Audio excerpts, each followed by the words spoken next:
please. Because then I want to have her here so I can talk to her about something. Test. Sue, can you hear us? Sue, how are you? Yes, I can hear. Great. Excellent, And how okay. about the folks on the call there? We got Claudia? Okay, that's good. Okay, very good. All right. You giving the countdown, Paul? Good evening, everyone, and welcome to the Ashland Select Board meeting for October 4th, 2023.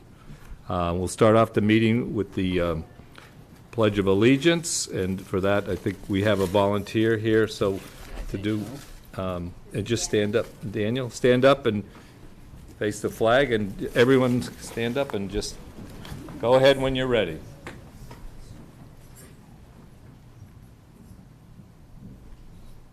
Allegiance to the flag of the United States of America and to the republic for which it stands, one nation, under God, indivisible, with liberty and justice for all. Great. Thank you. Nice job. Okay. With that, this meeting will commence. The first item on the agenda is citizens' participation. So if there's anybody here for citizens' participation, please come forward. And if there's anyone on the screen, that please use the raise hand function so we can see that you want to speak. All right, go ahead, Steve. Yeah, Steve Morgan, 136 Concord Street. I'm here tonight to give you an update on the problems over at my home regarding my boundary. Had a meeting this week after learning people were trying to install a gate into my yard and change the fence materials. I had a meeting with the contractor and the police chief and the project manager and the town's project manager, and we met at 12:30 on Wednesday. And so we came to an agreement on a path forward to use the correct materials per the plan, to not put a gate into my property where it wasn't on the plan, and to put the fence essentially where it was before, which is all I've ever asked to have happen. So I thought we were done with this issue. Not less than 3 or 4 hours later, I got Paul Kendall chiming in saying, "Oh, you got to remove your signs, and we're having a problem still." So I don't know why he's out of step with the police chief and everyone else on the project, but that was yesterday. So by this morning, while I'm at work, apparently the town manager came to my home claiming he was coming to see me, but he knew I wasn't there, said I wasn't there, and then he removed my signs and took them to the police station. Right. Now the town manager was well aware that he was served a no trespass on behalf of the town. Those no trespasses are good for 1 year. This is nonsense, because even if the sign's not there, the trespass is on record down in the clerk's office, and the town is well aware of it. So I'm hopeful that the project will put the fence back where it was, where it belongs, and we'll be done with this issue. But apparently these shenanigans are still happening, including from the town manager while he knows I'm not home. So I'm going to pick up my signs, I'm going to put them back, and for anybody who wants to go there, and nobody's taken me up on my offer, there are still multiple fence posts in the ground. People can see where the fence was despite the self-help by Sure. the project, and we all know where the fence was.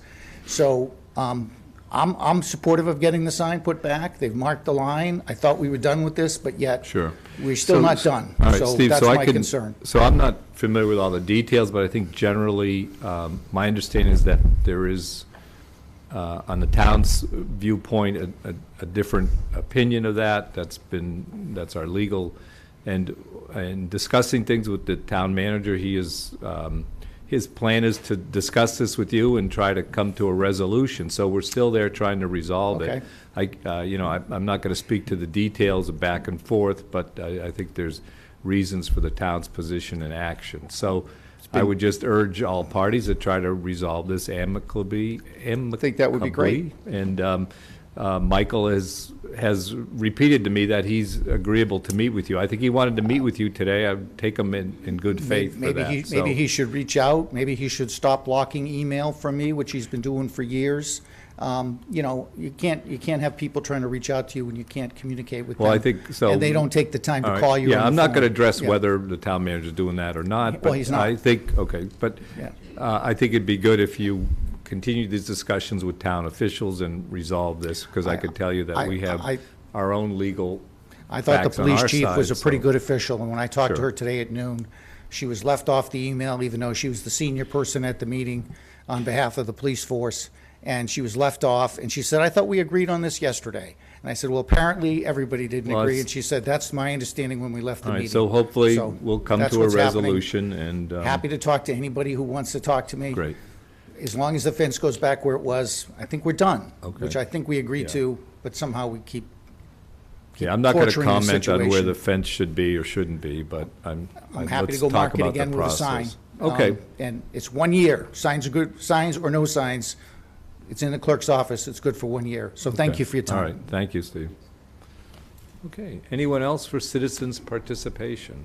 Mark has his hand raised. Okay, Mark, I think you can unmute yourself, is that right? So go ahead, Mark. Okay, thank you. Good evening, Mark Sony, 49 Hawthorne Road, Ashland, Mass. And no, I could add things to that, to what's going on there, but I won't. To the town manager, to his town manager's, what you call it, the town manager's, oh God, I forgot what it is. We could go in many Has all directions the here, Mark. announcements on it. I'm sorry, what did you say, Mark? I apologize. What do you title your town manager's variety of things that around the town is? Are you referring to the newsletter? Yes. Thank you. Okay. Yes. I should know it, shouldn't I? Especially when one citizen had a Halloween black and white scare photo of themselves on the citizen shout out there. Good. Kind of looked like the power went out of my house and. Hey, it was Mark, all we black and we white just have a parade. lot of items on the agenda. Do you have a question or a point you want to make? Yes. Oh, good. Is thanking the town manager for putting me in the community shout out. Oh, very nice. I know how it actually got rolling, and it was the one and only time I became modest and put myself out there. And I think that's how it got out there. Isn't that right, Mr. Town Manager? Mark, you'd be surprised. You've got a few fans out there. Few Nobody fans, can nobody can question your dedication to the town. All right. So, Yeah, I thank you for that, and all else, give me an update on how my dad is. He's better. He's a little bit stronger and getting well. He's still alive. It's been about 7 to 9 years taking care of him. He's got those bonuses ahead of him. 98 years old, and he's still kicking. All right, thanks, Mark. That is it for that, and I understand where Steve's coming from. And they should go to the planning board, the Mindess School Building combine, look at the plans at the beginning. Thank you. Great, thanks, Mark. Okay, so there's no one further for citizens' participation. I'm going to move the first item on our agenda, which is Ashland Day presentations, and Mr. Mignani will start us off on that one. Thank you, Mr. Chair. We have a couple of tidy things up from Ashland Day Reno 2023. So I'm going to go up to the front podium. Great. And And while you're doing that, I just want to say we've got a great group of scouts here tonight. It's good to see all you folks, and so it's I don't know if the citizens can see it, but the room is full of Boy Scouts at the moment, so it's good to see you guys. it's the dedication of the Boy Scouts. Joe, I think you got to get closer to the microphone, yeah. Oh, that's right. The 12-inch rule, Yeah. the 1-foot rule. Sometimes I use my old police voice and it shatters everything, so got to be careful. This award is a Citizen of the Year award. It was named after Rick Kyle Galani. And it was the dedication of Mr. Galani to the town of Ashland over the years of service, not only as a firefighter, but as a citizen of town who got himself involved in many projects that you see around town. The gazebo, the pavilion down at Stone Park, the Montenegro Square, and back in 1986, he and Benny Montenegro, they were the original founders of Ashland Day. So, just to give you a brief history, because how many here were born before 1986? I know I was. Not me. That's okay. You don't have to raise your hand, because that, you know, well, everybody will be thinking, how old are they now? Anyway, it is with distinct pleasure and honor that I am going to ask Mr. Bernie Temple to come forward, if you would, please. All right, Bernie, there he is, okay. I knew he was here. He was hiding in the background. He was hiding in the back. He I said, always "Where's hides Bernie?" in the background, because that's, I was Yeah. told, that's where he does his best work, is in the background of things. Mr. Temple, my pleasure. That's good for you. That's good. On behalf of the Ashland Day Committee, and I'm sorry this couldn't have been Saturday, September 23rd, on a beautiful day like today, but, you know, when you listen to forecasters, when I come back in the next life, I'm going to be a forecaster, because no matter if you're right or wrong, you still get paid, and you still have a job. So, I will like to present this to you on behalf of the Ashland Day Committee as Citizen of the Year, a brief history of Mr. Temple, and the reason why we thought it was best to present this award to Bernie. Bernie's been involved in the Scouts since 2006, so that's a little over 17 years, I believe. He started with Troop 23 in 2010, when Ben advanced to the Troop 23. He attended a lot of the winter camping trips with his son, and when he crossed over to Scouts, he continued the 5-mile hike through the snow and waist-deep snow. Sounds like that's the way he went to school, back and forth, waist-deep, right? But your dedication to this troop over the years, and I can attest, since being on the board for a number of years, having attended many Eagle Scouts, not just a single scout, but many, and we found out how many. Over 52 Eagle Scouts over those years. Wow. Quite the distinction, my friend. And that's the leadership of the troop, and that comes from you, and it comes from everybody that's part of that troop leadership. And now that you folks have merged to 232, it's an honor and privilege. So I just want to say thank you to what you have done. Thank you for being part of the Mayflower Council.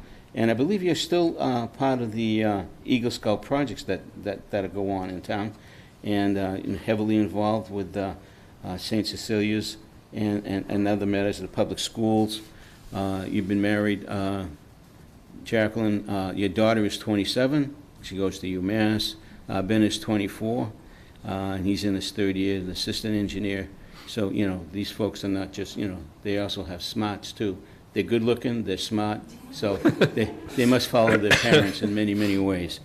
You're an avid boater. We were a little surprised and shocked that we were told you may not be around on the 23rd because you may be down with your boat, and it would have been probably a real chore to pull you away from that. So that was the reason why we tried to keep it, to get you here. And he's on the board of directors of Big Indian, which is greatly appreciated. And the name of your boat is called What's Up? What's up? Okay. See, we do our homework. Yeah. Good detective always does his homework. And you're rear commodore of the club, I understand, out of Bourne. And with all these, with everything that he has and does, he still has time to go boating and spend time with his family and enjoy life. And, but more importantly, enjoy scouting for over the years that you've continued doing it. And this is it right here. This is our heritage. This is the history of Ashland right here, with scouts like you. Eagle Scouts, that's what you strive for. And Ashland has been very fortunate to have great leadership with the Boy Scouts to become Eagle Scouts. So I can see a good portion of you working hard to become an Eagle Scout. and it's because of the efforts of Bernie and all the other staff members of the troop. And again, congratulations, sir. You are a leader and a half, and you're a prime example of what a role model should be for Ashland. Right. So thank you very much. Hold on there, Bert. Oh, no, stay right here. You're not done. You're still being roasted. I mean, you're still being honored.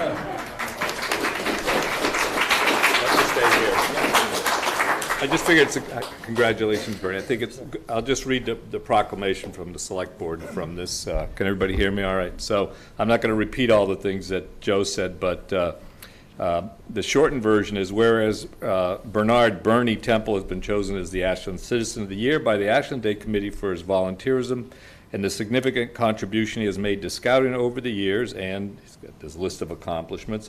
Now, therefore, we, the select board, do hereby proclaim Saturday, September 23rd, 2023, as Bernie Temple Day. We urge all residents to make known their appreciation for his devotion to scouting and to the town of Ashland. We wish him good health and good fortune. Signed, Robert Scher, Chair, Ashland Select Board. Congratulations, Bernie. Good job. So we should do a picture, right? Yeah. Too bad Yolanda and I know. does any select board members want to say anything? I'm kind of rushing through this, but I'll just add my thanks, and you know, I Claudia's would, got her hand up, so. and I would just say this is quite the legacy that you've built. So, and I would say to all the scouts here, there was a very polite round of applause, and I think you could all do better than that. What do you say? I want to hear it. All right. Come on. There we go. And just thank you for all that you've done on behalf of our community, because you've made our community a much better place. So thank you. Thank you. You just give Claudia the high sign up there. Claudia, and you can go ahead and unmute yourself too. Thank you. Thank you. I'm really sorry that I couldn't be there tonight to celebrate Mr. Temple, because, he has certainly been a leader in our community. And I think there's nothing more important than, people who lead for our children. And certainly he has done a tremendous job. I know that I have witnessed around town, in the town forest perhaps, and some other locations, some of the projects that have been completed under his leadership of the Eagle Scouts and that. So I too want to thank him. I don't know if he knows this, but I was actually at his wedding when he married Mrs. Temple, who was my daughter's first grade teacher at the time, and she invited all her students to go and be there for their wedding. So I've known him and his family for many years, and certainly they have both touched the children of our community in so many respects. And so I thank you for that.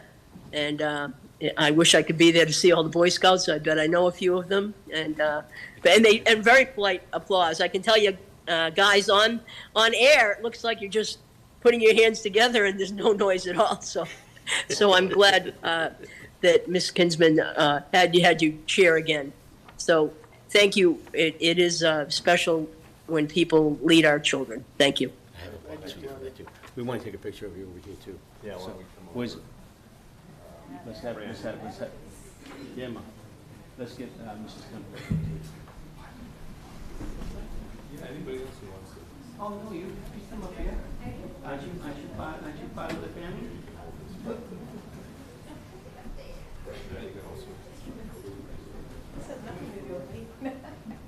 You supported it, right?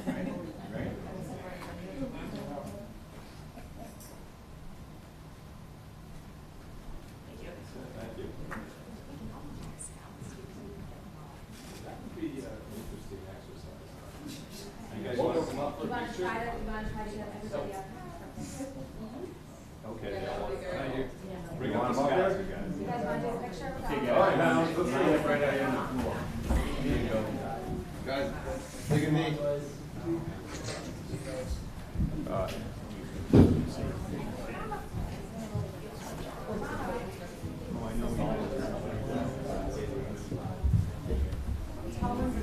right, take a knee. Take a knee. Take a knee. There.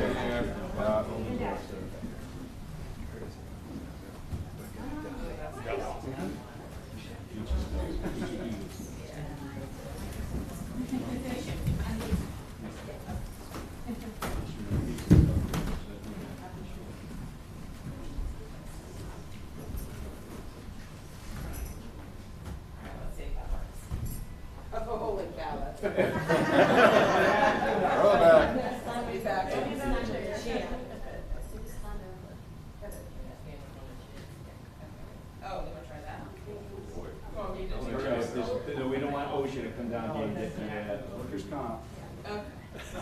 I got you. That's awesome. All right. Thank you all for coming.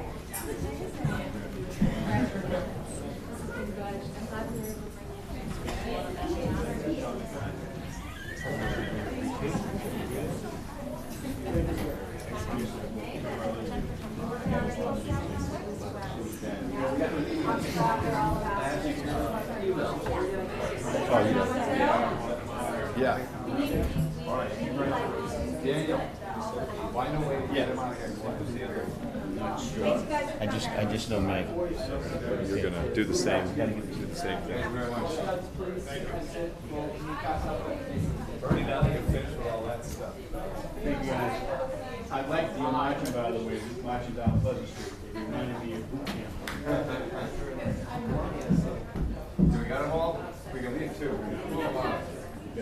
You can leave them and pick the rest up at 10 when we're done. Yeah, we don't have to get them all back. There's most of them.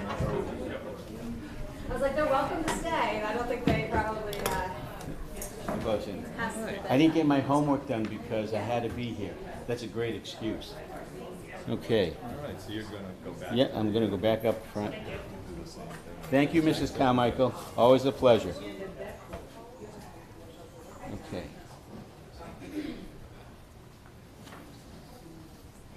We're not quite done yet.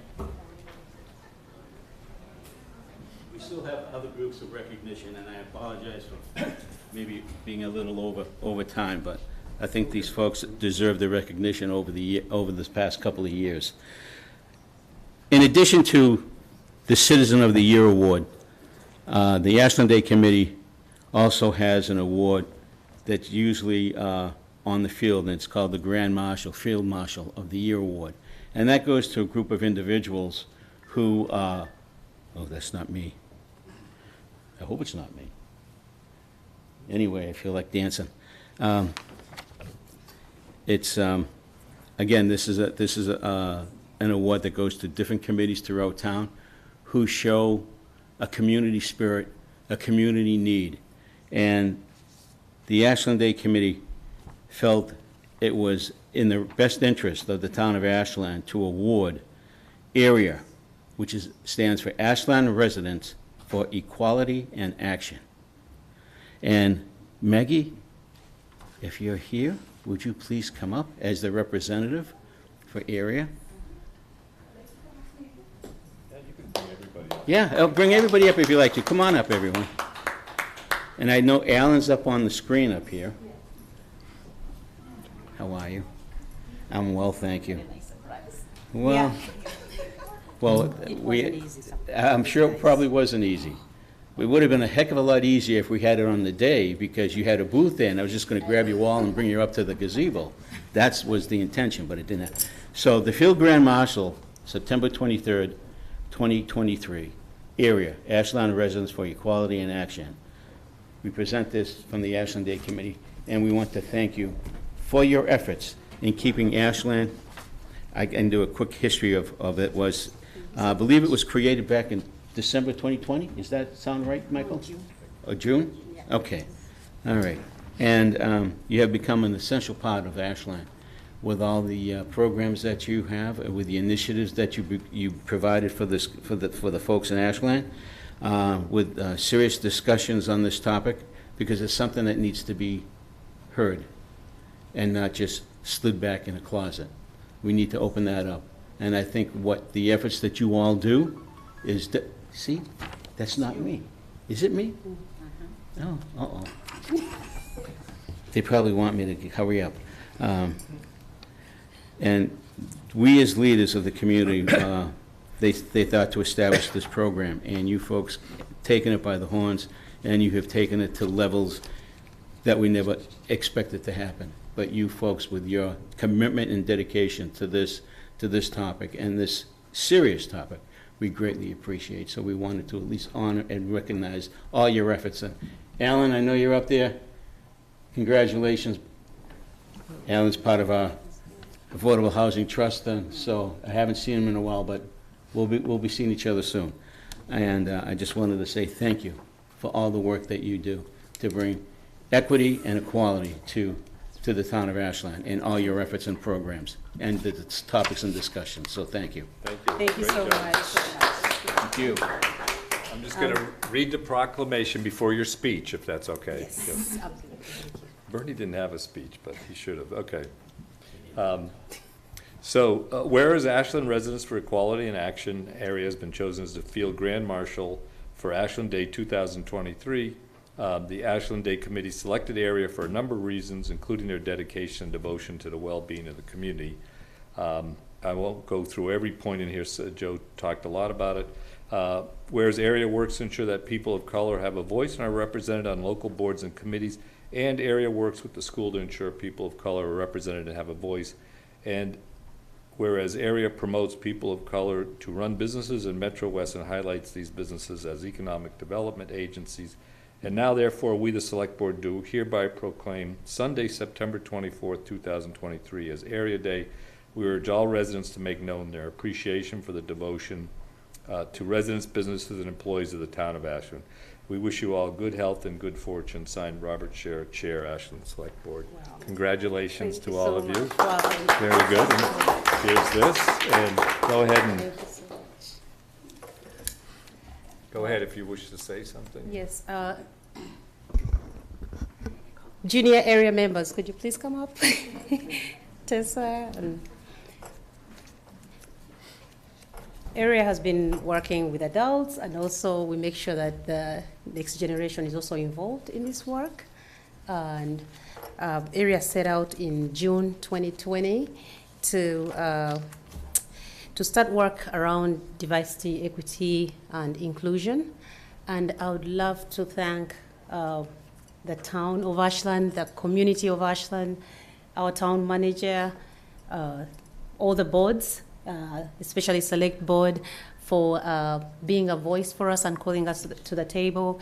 I would love to thank all the committees in town and the other kind of clubs in town that area members have been able to be a part of and been welcomed. I would like to thank the school, Ashland Public School leaders, to accepting and inviting us to be at the table and be part of these important conversations. I would also love to thank the Ashland Police Department, the Fire Department. When we have the events, they've been, being able to come to the table and having this tough conversation. And I recently voted the, town manager can speak about that, the vote that went through, enable, increased number of police, to make it easier for the police to be, hired, and that which will also help us continue to work together to help with community policing. I think shortage was part of the issue, but we hope to now be able to hold some events and have people of color be more involved and be able to narrow that gap and the fear and improve relationships between police and the people of color. And if I left anybody out, I think that's thanks, police. What else? The school department, businesses. What a thing. Beth, from working Cynthia, Cynthia's Kitchen and all other businesses have gotten increased visibility as a part of the hard work. And again, thanking the entire community of Ashland for welcoming us and actually doing this work, and actually not just on paper, but actually doing the footwork and making the voices heard and helping these efforts move forward. So we're very, very grateful to everyone. Thank you. Barbara, do you have anything?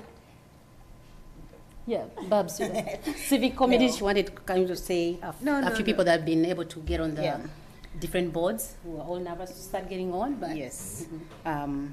Like Maggie just said, truly it's a great thanks to the town of Ashland.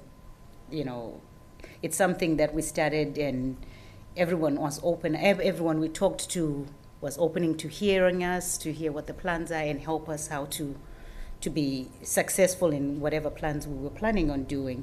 And we have a lot of members that are joined different groups, even just encouraging people that even if you're not part of a group, you know, like most groups always have, you know, citizens participation. If you want to see some change, you gotta be part of it. So we continue to hope it's gonna continue working together with the town.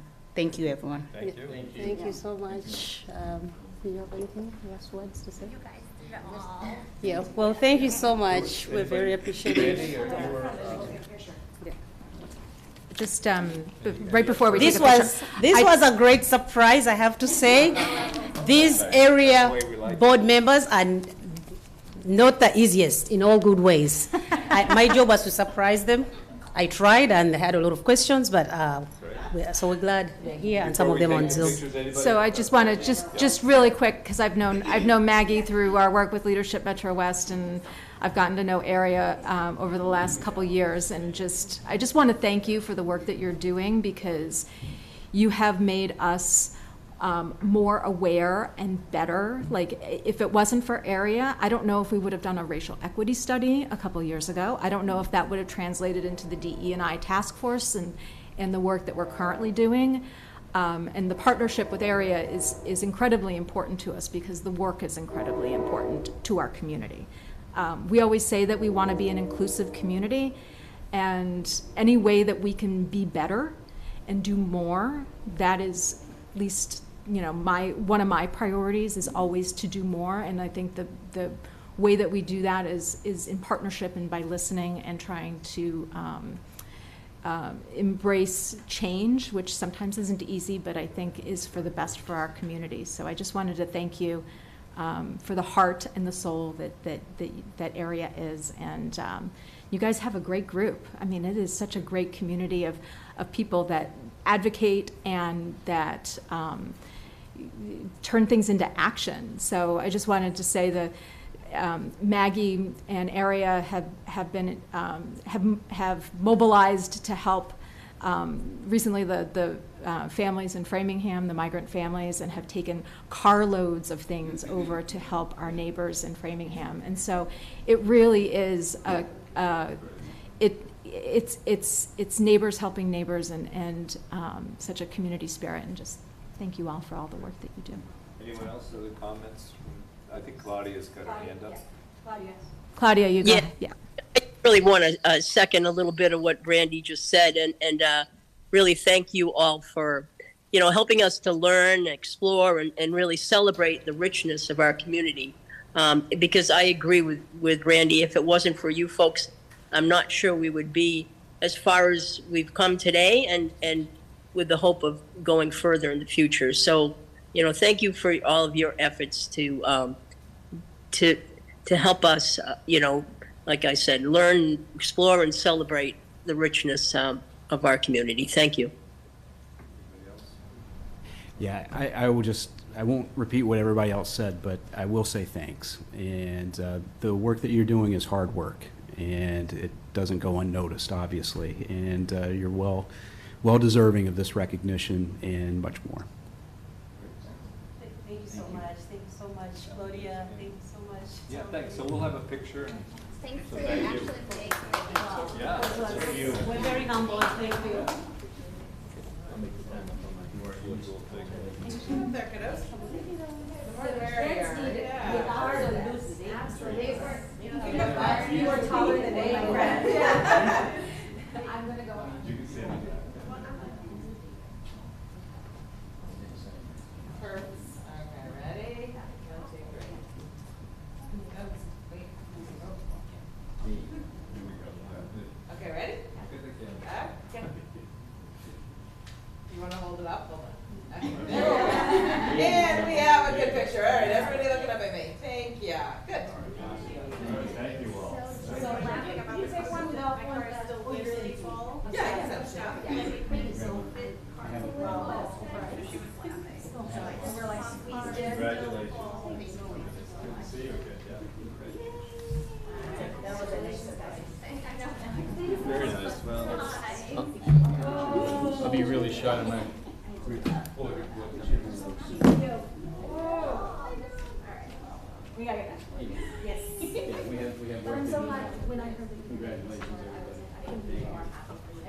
That was good, yeah.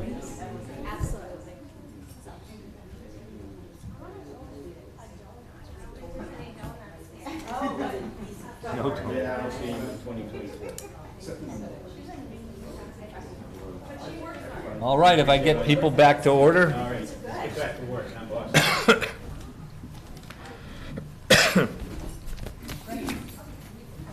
You can stay, but you don't have to stay. You don't have to stop. That's going on. That's above and beyond.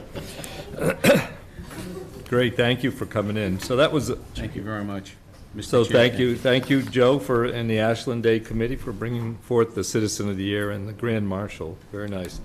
So, switching gears a little bit, our next agenda item is reviewing and signing the anticipation note documents for the Mindess School in the amount of $17,458,103 with a net interest cost of 3.885%. And I'll turn that over, I think, to the town manager. Sure, for this. of course, and shortly I'll turn it over to our town treasurer collector, Cindy Cincotta, but just to remind everybody that this is essentially the last tranche of money that we're borrowing for the Mindess School project. It did come out to $17,458,000, so we netted out what we get from the MSBA from reimbursement. We have to do that. And Cindy, why don't you come up here and you can let us know, first of all, how many bids we got and who was the winner, and so we went out to market on September 26th. We received 5 bids. In order to compare bids with different coupon interest rates, the market convention is to use net interest cost, which is net interest cost, which deducts the premium bid from the coupon interest. So we are looking what the town actually pays in net interest. So the winner was TD Securities. They had the lowest interest cost. And yeah, we also had Jeffries LLC, Bank of New York Mellon, Oppenheimer and Company, and Fidelity. Yep. So we had a bit of interest.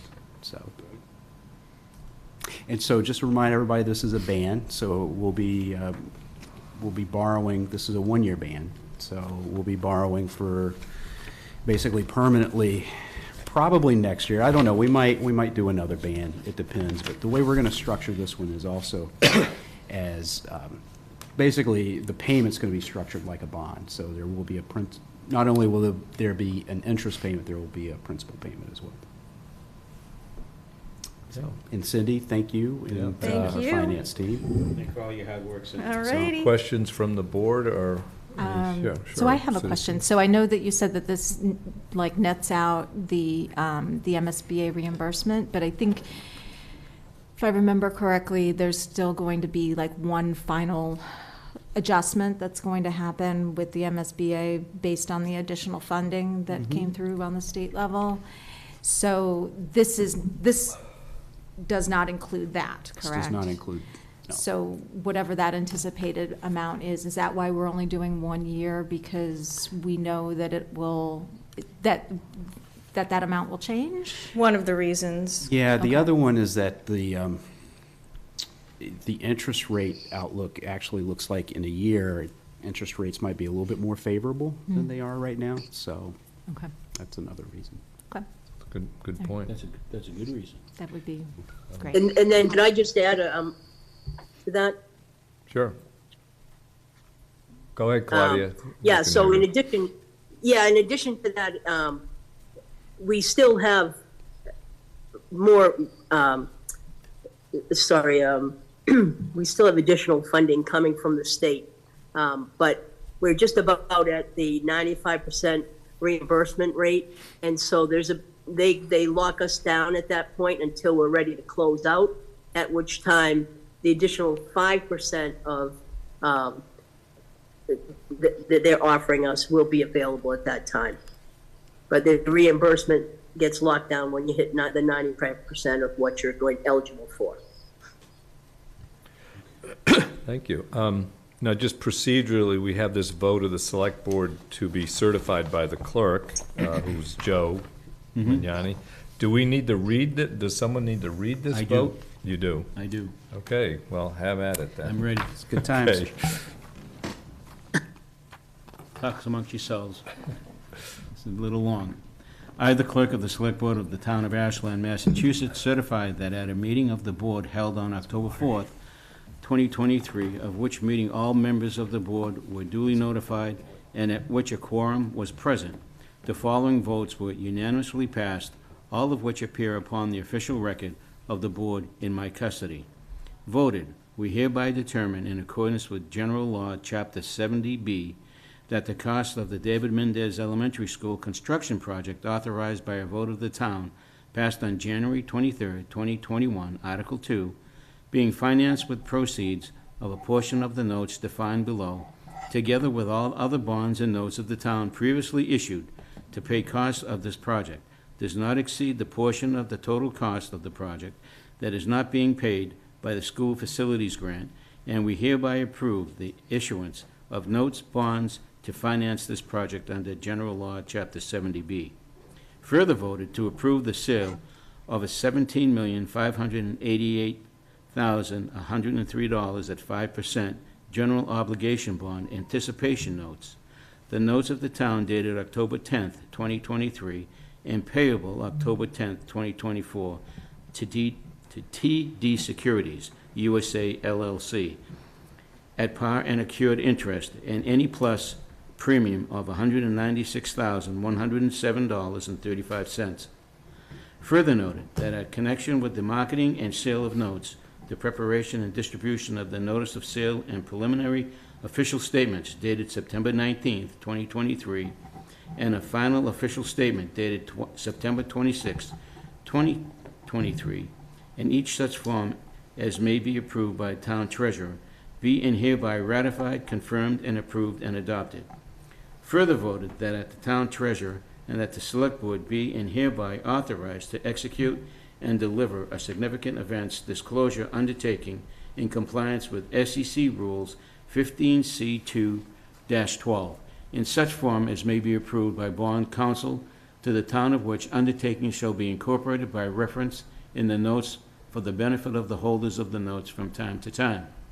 Further voted that we authorize and direct the town treasurer to establish post-insurance federal tax compliance procedures and continuing disclosure procedures in such forms as the town treasurer and bond counsel deem sufficient, or if such procedures are currently in place, to review and update said procedures in order to monitor and maintain tax-exempt status of these notes and to comply with relevant security laws. Further voted that any certificates or documents relating to the notes, collectively the documents, may be executed in several counterparts, each of which shall be regarded as an original, and all of which shall constitute one and the same document. Delivery of an executed counterpart of the signature page, a document by electronic mail or a PDF file, or by other electronic transmission shall be as effect as delivery of a manually executed counterpart signature page to such document, and electronic signatures on any document shall be deemed original signatures for the purposes of this document in all matters relating thereto, having the same legal effect as other signatures. Further voted that each member of the Select Board, the town clerk, and the town treasurer be and hereby are authorized to take any and all such actions and execute and deliver such certificates, receipts, or other documents as may be determined by them, or any of them to be necessary or convenient to carry into effect the provisions of the foregoing votes.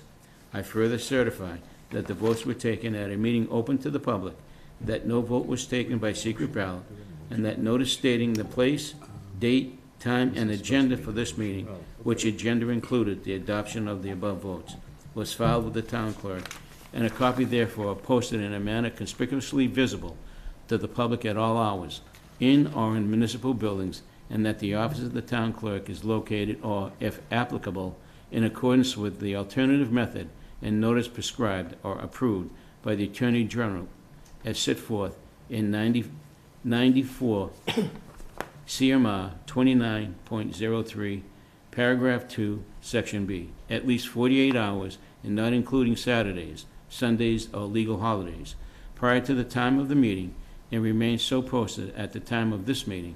that no deliberations or decisions or connections with the sale of these notes were taken in executive session, all in accordance with General Law, Chapter 38, subsection 18 through 25, as amended. This date, October 4th, 2023, signed by Joe Magnani, Clerk of the Select Board. All right, thank you, Joe. I will take that as a motion and look for a second. I'll second that. Motion's been made and seconded. Seeing no further discussion, we will now vote on the motion. All those in favor signify by saying aye. Aye. Aye.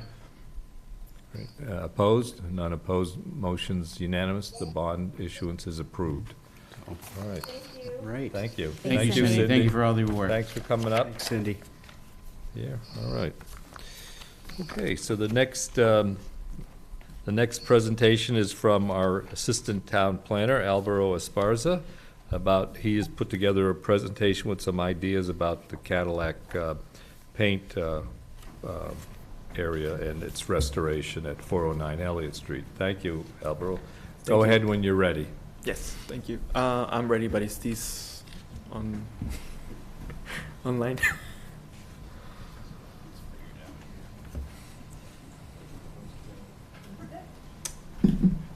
You folks are allowed to move forward in the room. They may not want to, but that's okay. We understand.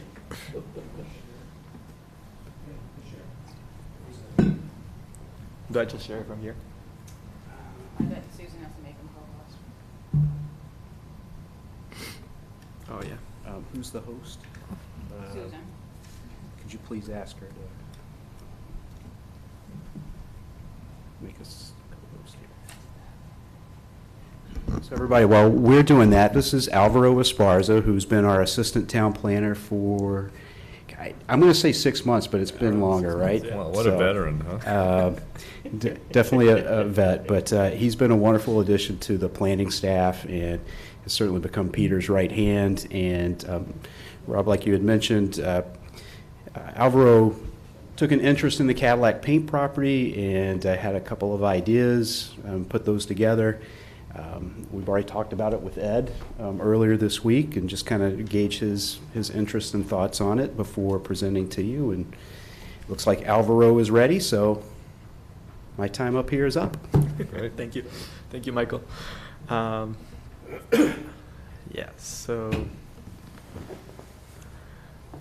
So a few weeks back, we went to Cadillac Paint with Beth, the economic director, and Peter, the town planner. We went over there to kind of like see, and Beth was showing us what was the progress that was happening over there. And so I asked what was going to be the next step of this area, and then she told me that there was not really like a clear idea of what was going to be the next step, that, you know, like possibilities of like parks or something like that could be. And so previously when I was in college, I did volunteer work in an arboretum that it was part of my university, and I generally enjoyed because I'm personally not around from New England, and I feel like being in that space taught me a lot, and I was able to see and learn a lot about the different agriculture, the different trees, the different type of plants that are around this area. And so I thought that space would be actually ideal for something like that. And so of course the location that we are asking this arboretum to be will be on 409 Eliot Street, formerly known as Cadillac Paint. And just kind of like the definition of arboretum is a place where trees, shrubs, and herbaceous plants are cultivated for scientific and educational purposes.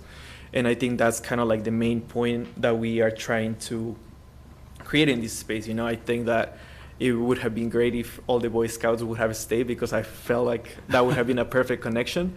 Because, you know, like these spaces will be actually meant for that, you know, kind of like bringing different species of trees, of plants, of shrubs, of grasses, and actually giving a space for the community to actually be to see it, how they look when they are like full grown, have a lot of signage and information, so they are able actually to learn and see what a different leaf would look from an oak tree or something like that. So you will be able to see and feel what is happening in this environment. Another benefit of this area, I think, it will be a very positive environmental asset for the town. I think, you know, like having a town forest, having the river walk, and now having an arboretum is just kind of like a perfect like amount of development. I feel like as there are more buildings and places going as for development, also putting more green spaces kind of like gives the sustainable aspect to our town as they're growing. And then I've been reading a lot about what their spaces mean. After COVID, there's a lot of research of how, like their spaces, which are kind of like the place where you find recreation, have become the phones, have become all kind of like the technological aspects of our life. And so outside of your work and your home, you really don't have a space to have more recreation. And I think an arboretum will actually become that. And, it can be very, it can be a lot of time that you can spend in a space like this for a community member by being a volunteer, or you can have like very small time over there just by like walking and kind of like seeing the trees. So I think it kind of like open up the opportunities for the community.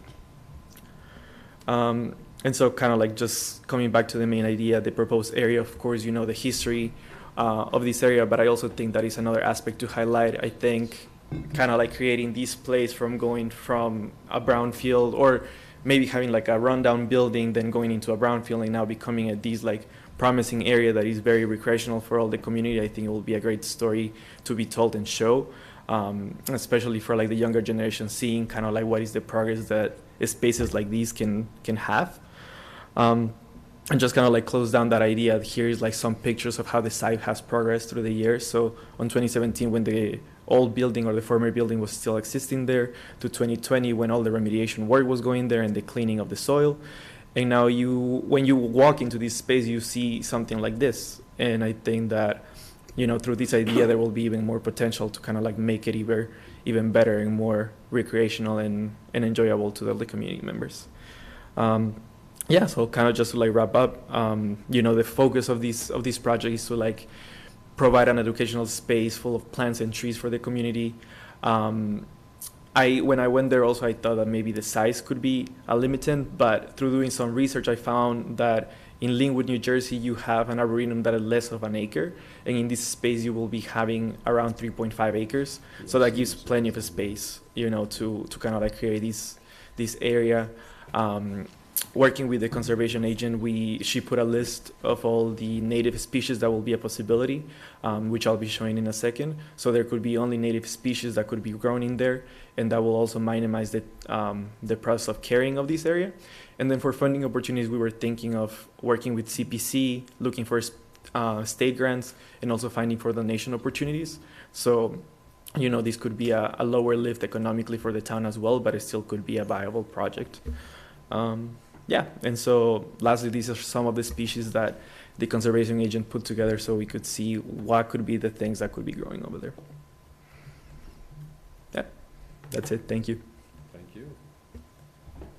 Great. So thank you, Alvaro. Thank you. So I think I'll open it up for comments, both from the board and from the public. And then we should spend some time talking about next steps and how this fits into the process at Cadillac, which has been going on for quite some time.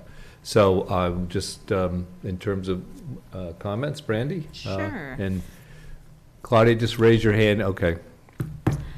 So Alvaro, thank you so much. It was funny because our last meeting, Michael had said you had some ideas.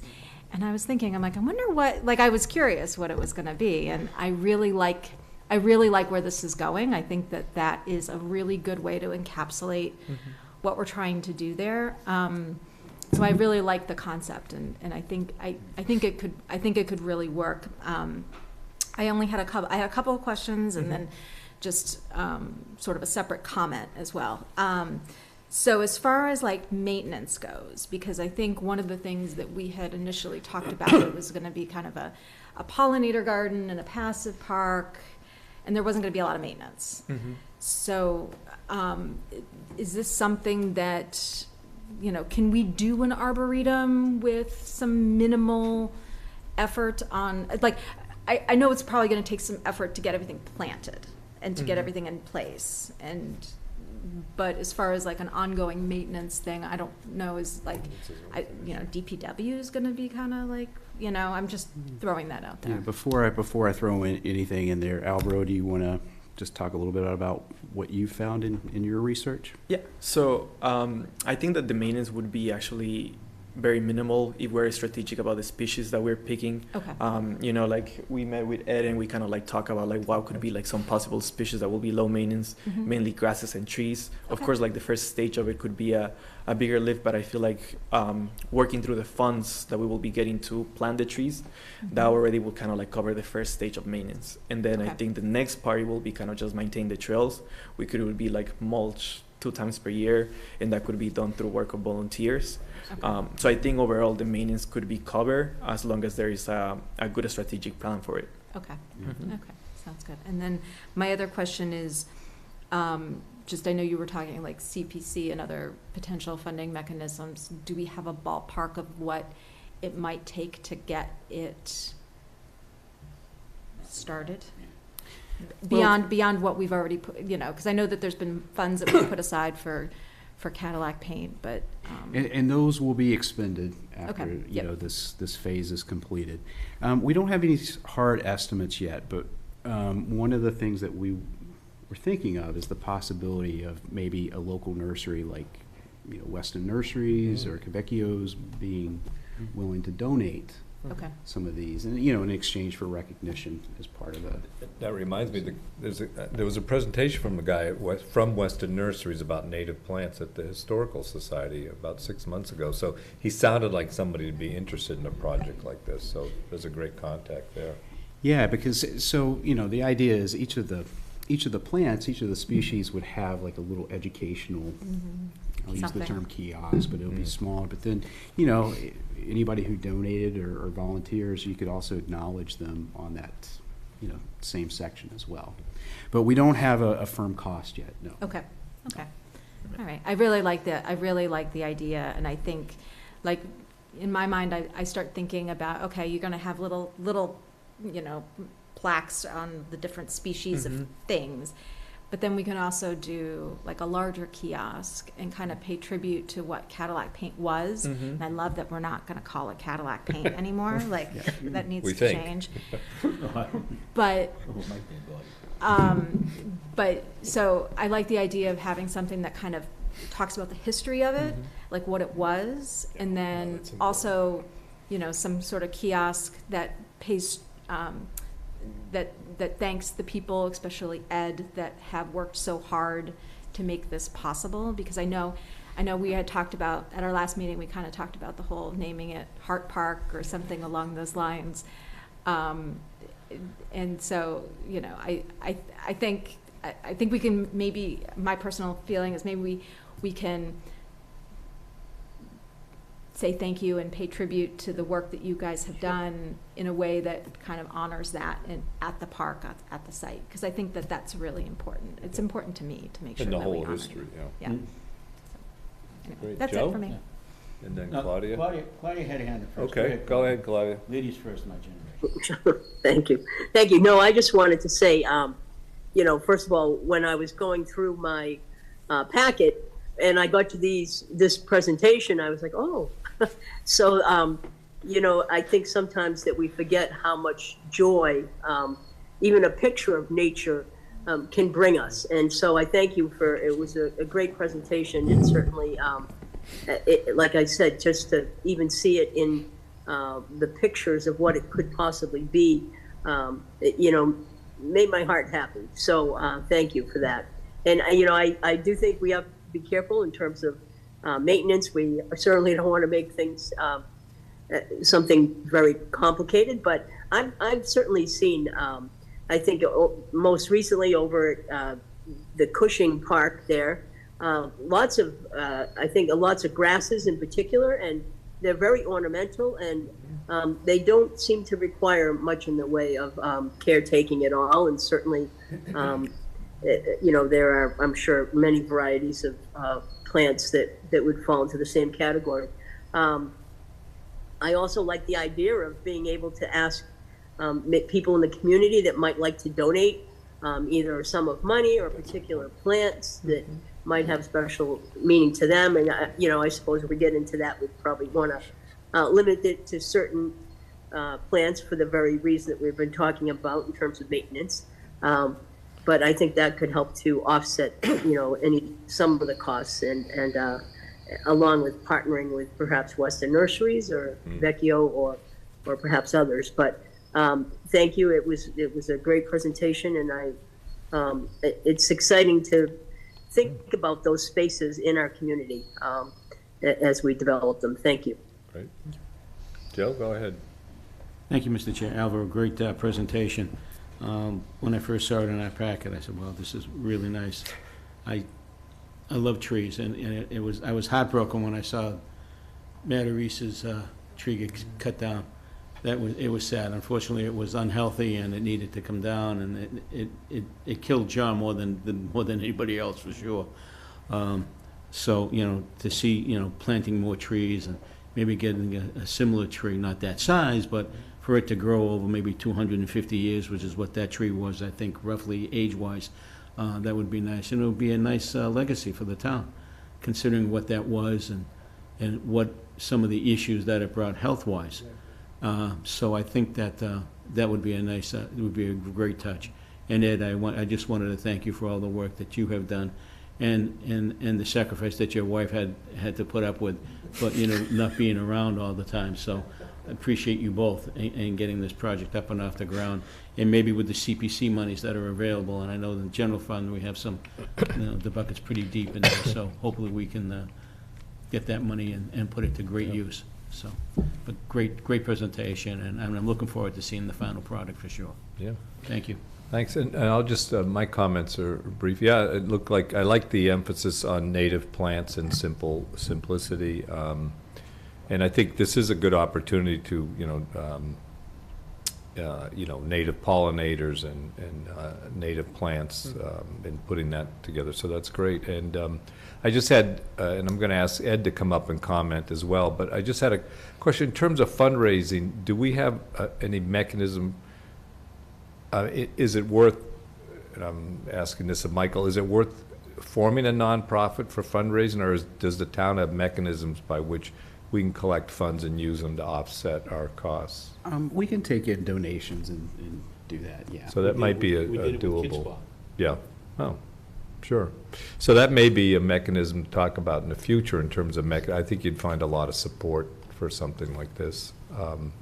And so, one of the things we should, so Ed, do you want to come up and say a few things? You hate this plan, is that it? That's what I heard. But. No, I like the plan. Yeah, I like it very much. And also, I talked to 5 of the 6 direct abutters of the property and ran this by them, and they all like the plan. And I'm sure that it'll be unanimous in the neighborhood. This is a good idea. I have a few documents I'm going to give to Alvaro, to a history, a little longer history, a few other things going on. I think it's very important, as Joe said, that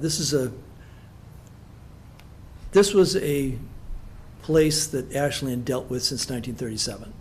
And way back then, it was a positive thing, because the town was very different. But after 1950, it started to get into a gray area. And after late 60s, it started to become a problem. Obviously, everybody knows the problem in the 70s and the 80s. And when it was abandoned, the first thing you saw when you entered Ashland from Sherburne was an abandoned paint factory. Now, you'll see the Ashland Arboretum. And that's another thing I wanted to say. Last select board meeting, you talked about the title, the name. And I think it should be named the Ashland Arboretum for a number of reasons.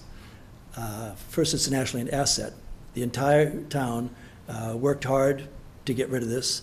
And I think that future boards of selectmen and future town managers will be a little bit more attentive to the maintenance if it has Ashland Arboretum.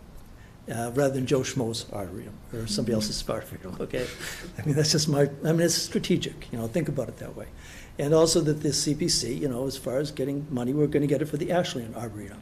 And, when you enter this town from the 5 surrounding towns, the first impression is always the most important impression.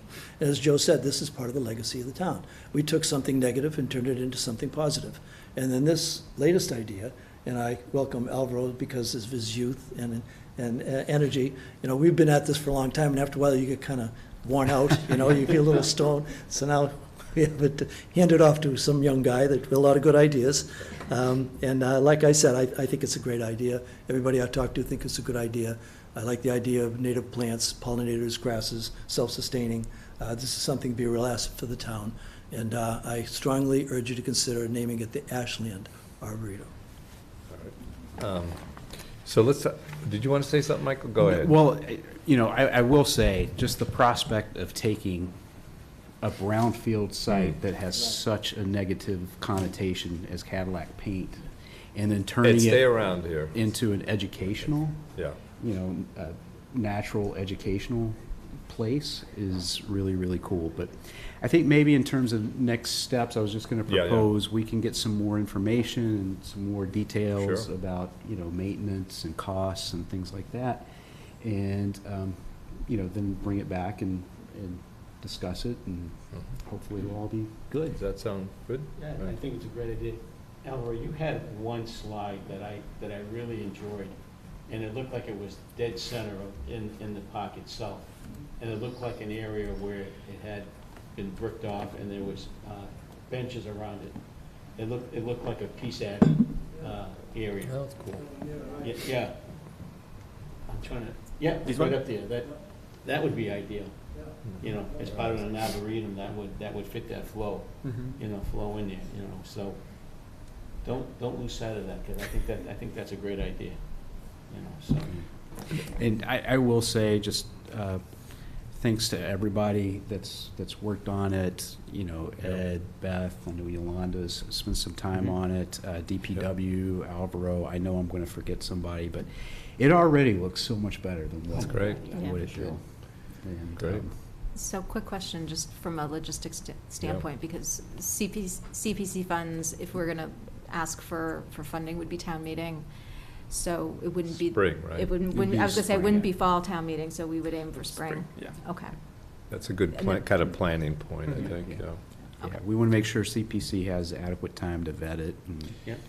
You know. Joe's comment reminded, perhaps there's some Native American or, you know, the local Native American, maybe they'd have some ideas if there's people we can talk to about, you know, maybe some sort of sacred space or something there. But just as you're thinking about a design in a place like that, that's Dan's work over at Memorial Drive kind of reminded me of that. So anyway, so we good for now with this? Good job. Sounds like we have we'll talk about the name when Ed's not around. And anyway, all right, thank you, Alvaro. Thank you. Thanks, and thank Alvaro. you, Eddie. Thank you, Thanks Ed. for coming in. Thank you, folks. Thank you. Always a pleasure. Good to see you, Ed. Jan. Thank you. Jan. Great. All right. Yeah, what a surprise. They all.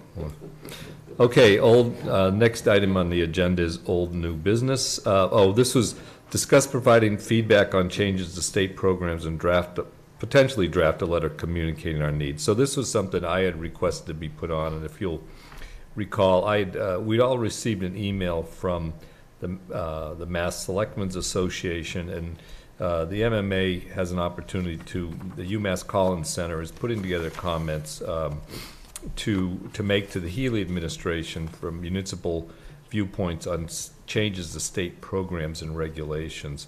So I had responded on my own with one of my little pet peeves, which I think I sent a copy to, which is really, I saw this trend extending that really accelerated during the Baker administration. You know, when I was on the Public Policy Committee of MMA, which really specialized in public works, you know, Chapter 90 funding, for example, the legislature would not add to Chapter 90 funds, but they would instead put together more grant programs that people had to see and apply to. And so my little pet peeve was, and I think I shared this, was that I thought they should look at general formula aid more and kind of de-emphasize the kind of targeted grants. But that was just my take on it. So, but I thought I'd open it up to see if other folks had other ideas or thoughts that they wanted to communicate to the MSA person, Andy Hoagland, either individually or as a group if we felt strongly about something. So I suggested, and it's really this, I think we really have to do it this meeting because his deadline is the 20th and our next meeting is the 18th, so that's like 2 days before the deadline. But I'll just open it up for discussion, thoughts. Go ahead, Brandy. Sure, I'll start things off. So I had a couple of things. One is relating to housing, where, we ask the state for some real incentives for developers to partner with communities on affordable housing, because I think there's a real gap in looking at like the mass.gov site. You look at like the local initiative program, which provides technical assistance, and there's like a low-income housing tax credit, but that's only for rentals. There's really no state, and Joe probably can speak to this probably much more than I can, but there's no real incentive for developers to develop lower income. And I'm not talking like 80% AMI. I'm talking like real 30% AMI developments or housing. Like we talk about, like when we did our housing production plan, we talked about the types of housing we would love to see in Ashland. We've talked about more small houses, starter homes, more townhomes. People want ownership opportunities, but developers are, looking for maximizing their return on larger projects. And so I think it's really up to the state to really provide some incentives for developers to really want to partner with communities. Because, we have some town property that we could partner with a developer who would be willing to do it. But I know, like I said, Joe can speak to this a lot more than I can, but it's been hard trying to find those developers, and the state doesn't offer any assistance on that. So that would be kind of like my first thing, is asking the state to make, because I think, we had Jason Palich here last meeting talking from the 495 partnership, and he says housing is like going to be the hardest challenge for this area to be able to retain people. And I think of like the next generation. So I think of like my son who's 16. How is that next generation going to be able to afford to buy a home? Like we have to solve the housing problem. Can you put your proposal into a pithy sentence or two? Like how would you, what would you say? So I would basically say that we encourage the state to adopt more incentives and programs for developers to partner with communities to develop affordable housing on the lower AMI side would be my. And just open up. I think, is there general support or thoughts on that? So Joe and Claudia. I support that. Claudia, if you have any comments, I'd like to finish up. Yeah, you can go ahead, Joe. I can jump in after you.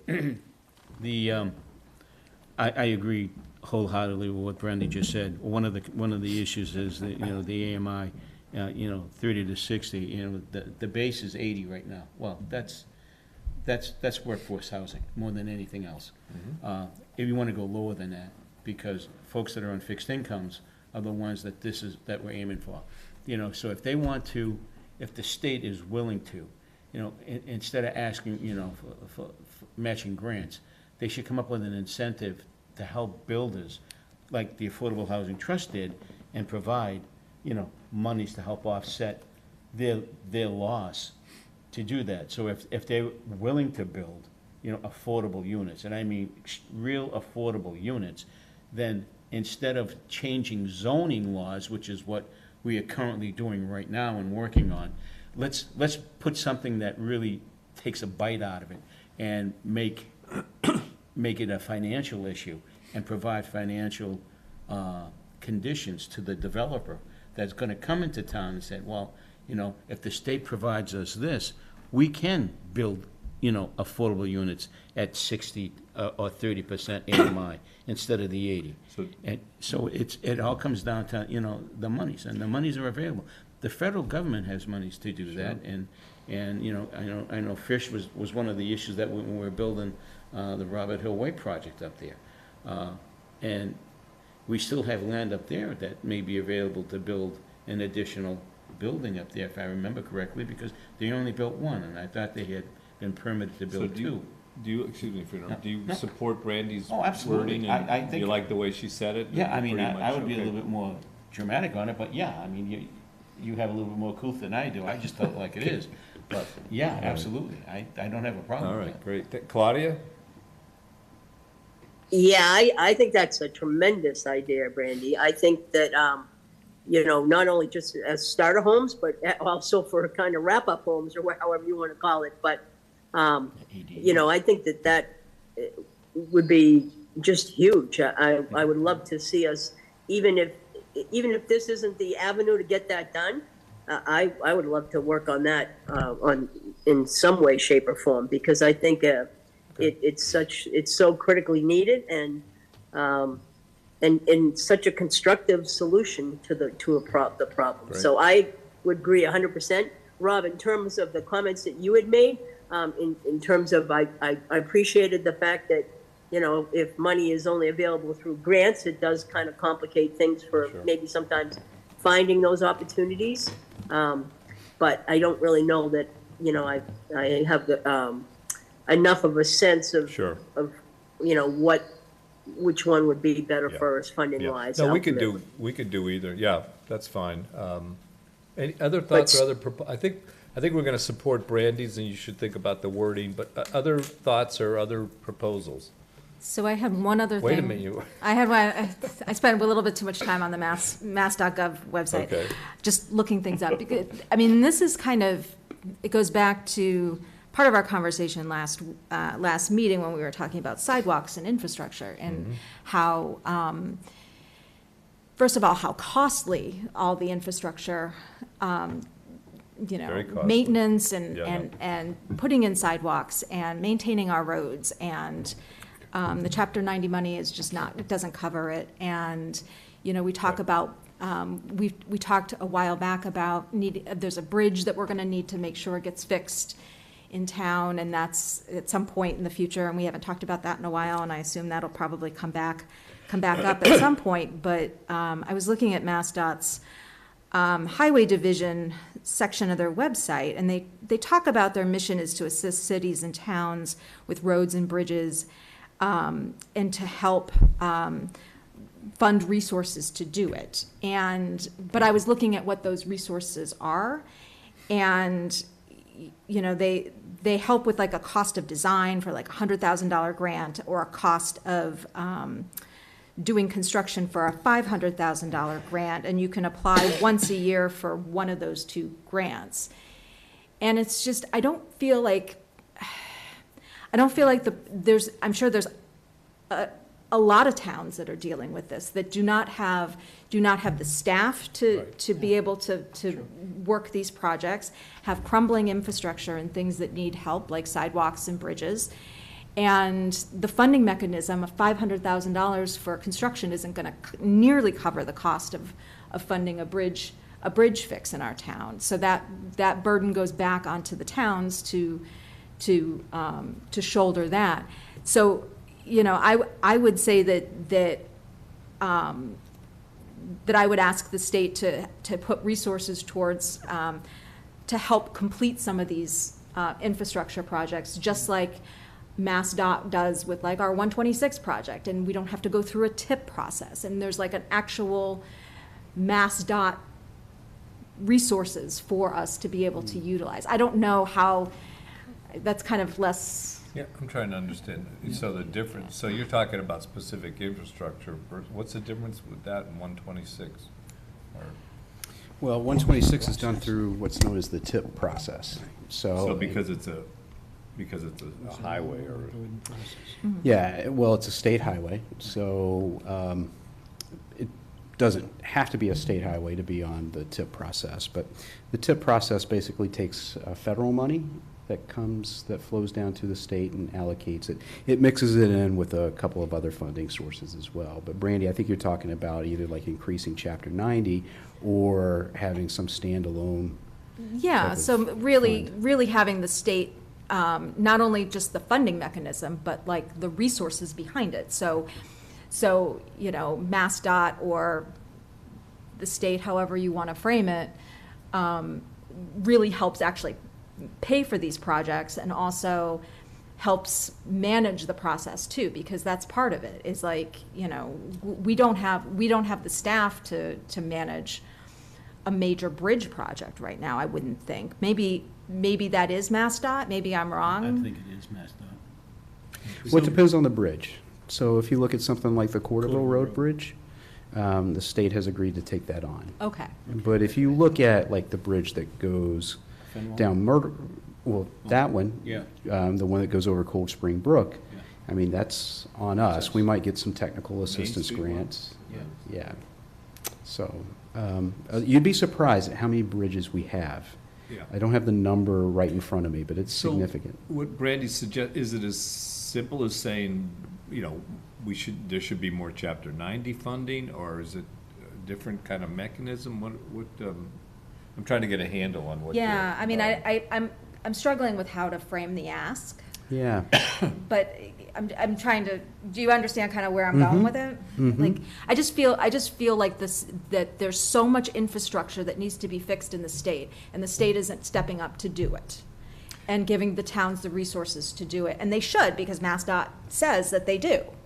So how do we encourage that? So how do you compete with the city issue than the suburb issue? How are Chapter 90 monies awarded currently?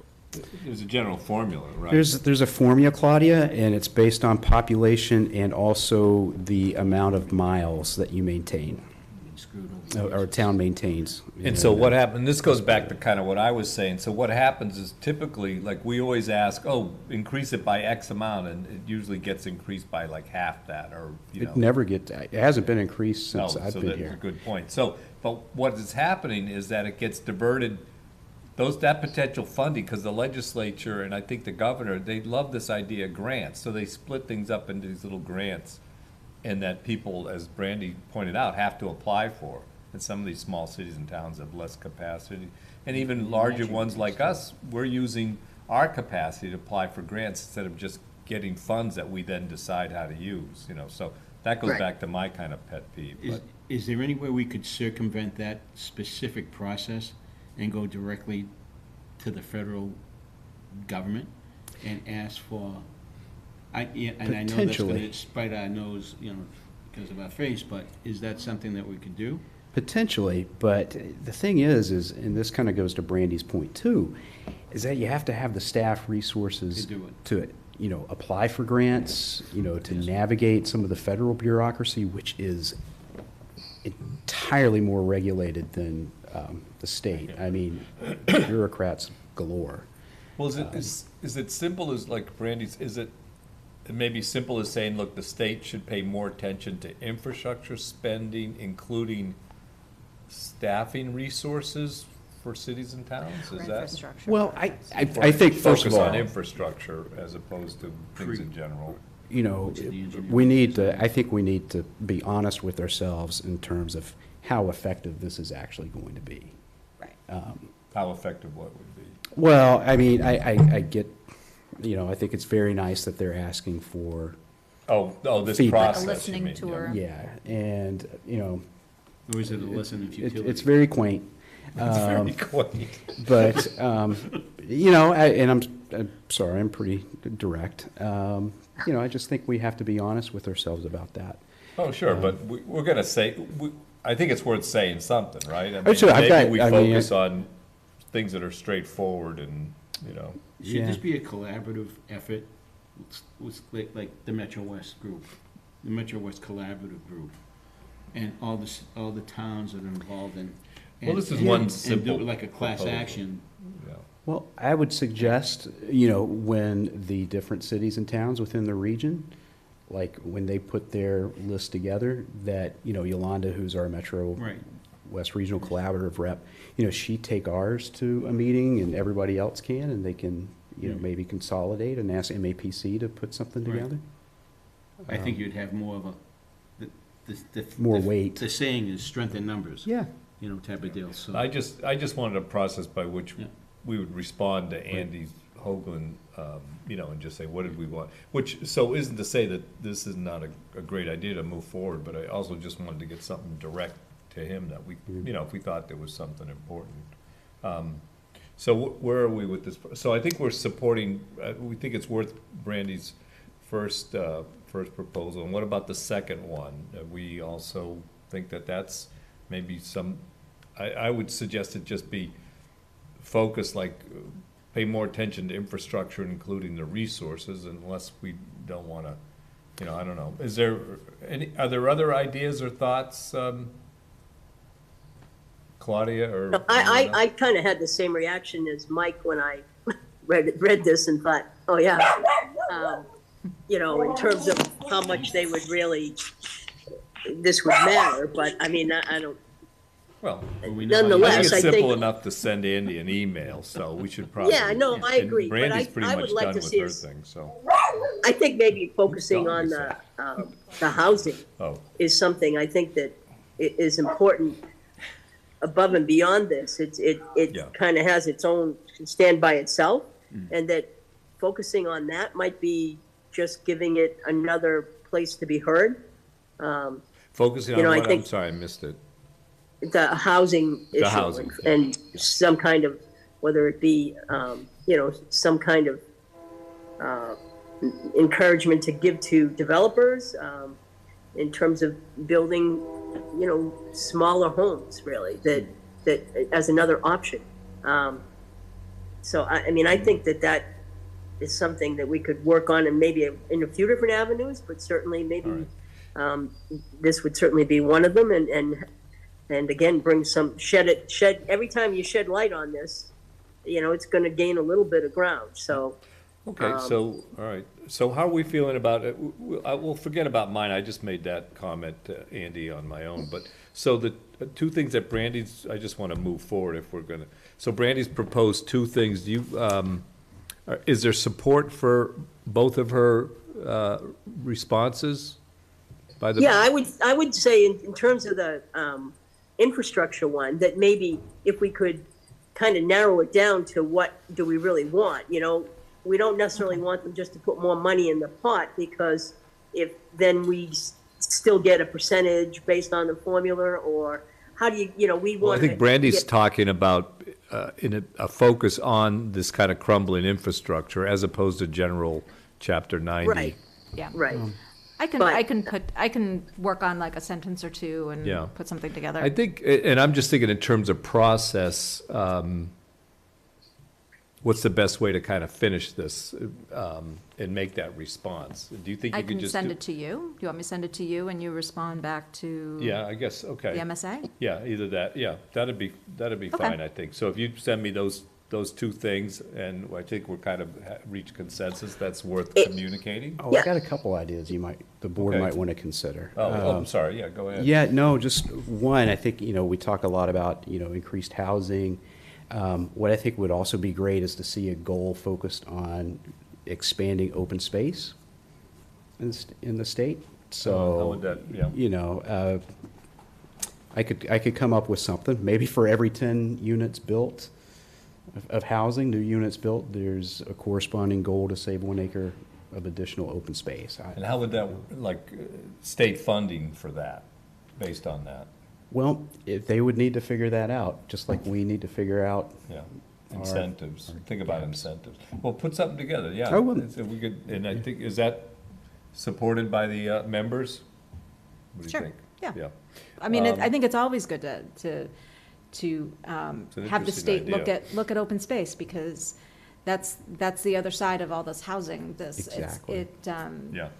Works hand in hand. That's a great idea. And then one, I mean, it's going to sound tongue-in-cheek, but it's really not meant to be. And I'll preface this by saying that I respect the Lieutenant Governor a lot and all the work that she's done. But I think members of the administration should go to a planning board or a zoning board meeting in every city and town in Massachusetts that has a multifamily apartment building on its schedule, just to actually experience what it's like. So you don't have to support that. Interesting. So. Maybe that one you take to the I like that. Where's Joe? Joe would have been all over that one. Joe, we have a controversial one. No, I don't think it's controversial. I think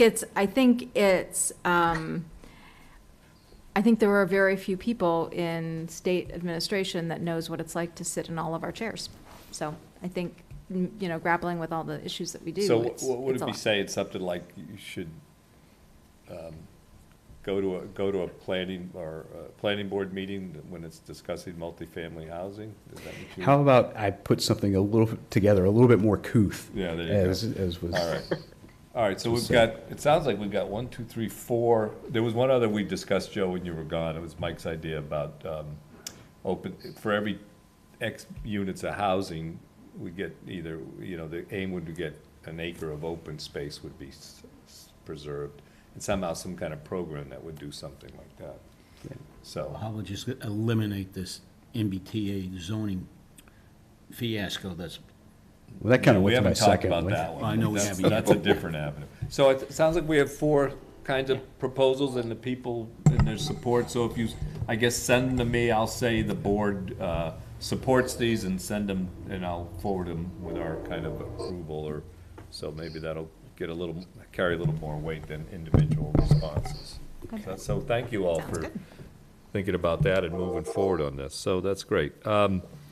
So that brings us to reviewing the special town meeting warrant. Sure.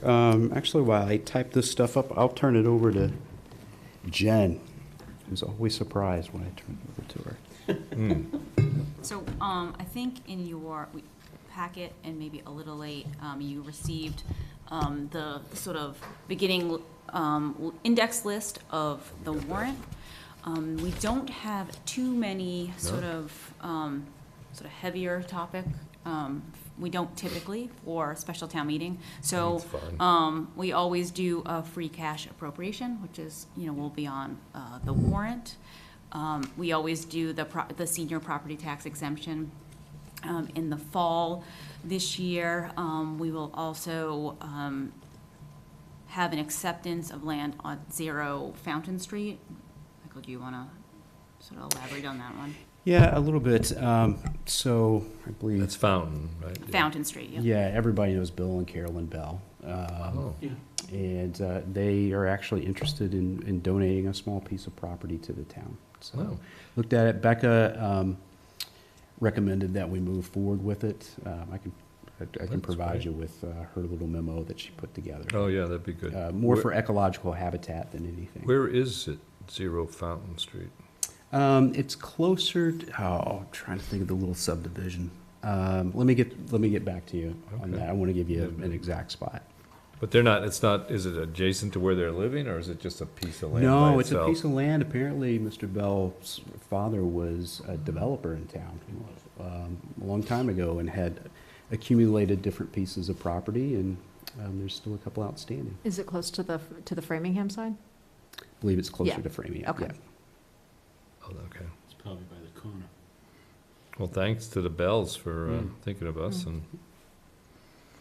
The next warrant article would be to accept an easement on High Street, and that's really for DPW to access that field land so they can maintain it. And then we've discussed a few times here is authorizing a home rule petition to increase our liquor licenses. So working to work on the language for that. And then 2 CPC funding warrant articles. One is to fund the dog park construction. So the dog park committee went to CPC earlier this year and asked for funding for construction. And that would obviously we would also apply for some grant funds to make sure that we can construct it. We're still working on design and working with the committee on what a maintenance plan would look like, so that I'm hoping to have that before we present it to town meeting. Great. Did you get any round numbers on this yet, or? The authorization, I actually do have it. 225, I believe, is what the grant is for. But what are they going to ask the CPC for? I'm sorry, 225 is what I believe the Okay. CPC approved. And that would be for the full completion? No, so the estimates right now are in the high 400s based on our design. So, in the interim of this process, before we receive permits, the designer retired, and so we're in the process of looking for another designer that will help us with the permitting process and the construction. The driver really is sort of finding parking and the way they'd have to cross Memorial Drive, and then also the way we have to sort of construct the entrance, because where it is located on Memorial Drive, we're just sort of line of sight, making sure it's safe. So it's still on the right-hand side, right? It's still in the same location, yeah. And really, instead of just in and out of parking lot, after meeting with the designer and DPW and Kara Terrell, who's leading the charge on the, is coming through one way. So you'd park and just kind of come through. So there is no discussion with the Y to maybe share some of that parking with them? It's down the street a bit. I mean, we certainly had the conversation. They're obviously still in. Right. No, I understand. I'm just wondering if we may still need it. It's because yeah. On the weekends. So, yeah. And then the Stanton grant is, what, 200,000? I think I want to say it's either 2 or 250. I'm getting my numbers. I think it's 250. I think it's 250. 250. And we have a sunset date on that, right? Yeah. 2026. Okay. Everything is 2026. That's interesting. Oh my Spend God. all the money before 2026. Yeah. 2027 is going to be a long nap. Yeah. So if we have that Stanton grant, which I'll just use round figure, say 250, and we ask CPC for 250, that's a $500,000. Should that cover the cost or no? So I haven't, the estimate's a bit old now. We'll need, and obviously we need some funding to continue the design, permitting, and then construction oversight. So I don't have that cost, but in theory that we should be in the ballpark. Yeah, and so we certainly asked the designer to take a good look at what our previous designer had presented and see if there's any cost-cutting opportunity. Have you had the opportunity, I'm sorry. Have you had the opportunity to talk with the city of Framingham, with the folks that designed their dog park? Because So- it's pretty nice. Yeah, so I believe the dog park committee has. Oh, They had okay. reached out, and they've had some conversations with Natick. Natick also has one. I've reached out to the Stanton Grant and asked for some recommendations on designers. We haven't had much luck getting people. I think partly it's a smaller job and people are super busy. And so, we have reached out to 3 or 4. I'm going to meet with Peter and Alvaro and sort of brainstorm other people that might be good to What's reach the out to. square, I'm sorry, No, that's good. what's the square footage of the proposed dog park, roughly? So, because of the wetlands, so the property that we allowed them to use was about 2 acres. I think when we're looking, and they haven't gone to conservation yet, but when we looked at what the wetlands sort of look like and had some conversations with both Megan and now Becca, I think there's usable, like a little over an acre. Oh, okay. And so there's a big, the way they designed it, there's like one big trail and then a smaller area, and you'd separate the bigger dogs from the smaller dogs. Keeping it very, as natural as possible, good. but obviously some line of sight to make sure Yeah, you can yeah. see your I was going to ask, pets. so what are the major costs? Is it the fencing, the trail? So you have to have water for cleanup and for water and to, make sure you can clean up So dog does that waste. include and- piping, and is that Yes, what you you have to- mean? You have to bring in Mhm. water? And then I think the parking lot is the driving factor, and so Okay. the parcel has some challenges in terms of making sure. Okay. How far down is the proposed site to the trail that we have that's already there, with the parking across by the Trolley Brook? Trolley Brook, yeah? It's just a little, so it's in between, so it's a little ways up because of the wetlands, that there's Yeah. obviously that brook, and then it obviously doesn't, it ends before the solar array. There's Okay. like that access All point right. for the solar array. So we couldn't use some of that parking across the street? The school Where parking. Yeah, Behind the ball field? I think it's being used informally now. Mhm. There's not yet. I don't People want to park say when they that, go there, yeah. I don't want to, say that should be continued to be used that way, but I don't see anybody stopping it from being used that way in the near future. Because I know when people were going to the memorial, they were parking there and walking up into the woods, so it should be more like a community parking area type deal, and designated at that, if that's gonna continue. Just an idea. So Yeah, do you, no, I do you think know so. how much information will be available by the time town meeting comes? Like, will they have some visuals for town meeting? So we have a plan that we Okay. certainly could share. I'm hoping, I've asked for a maintenance plan so that we can explain that, the because big it's a real big, sort of thinking about what that looks like for the years to come, who's making sure that it's mulched. There is a Friends, right? or is there? There's a committee. There's a committee, they're a nonprofit. Oh, they are. 501c3, Oh, so they could yeah. raise money and do things, yeah. Great. They've been raising money Yeah. for like 10 years. Yeah, so. Yeah, and so they were just thinking, I think they met a few weeks ago, had some conversations about what that maintenance plan may look like. They said a Great. lot of questions came up. Okay. And so I'm waiting to get that, and we'll have a little bit more information there. All And then the last warrant article, I went to CPC yesterday to receive their support to extend an older allocation of funds for the Riverwalk.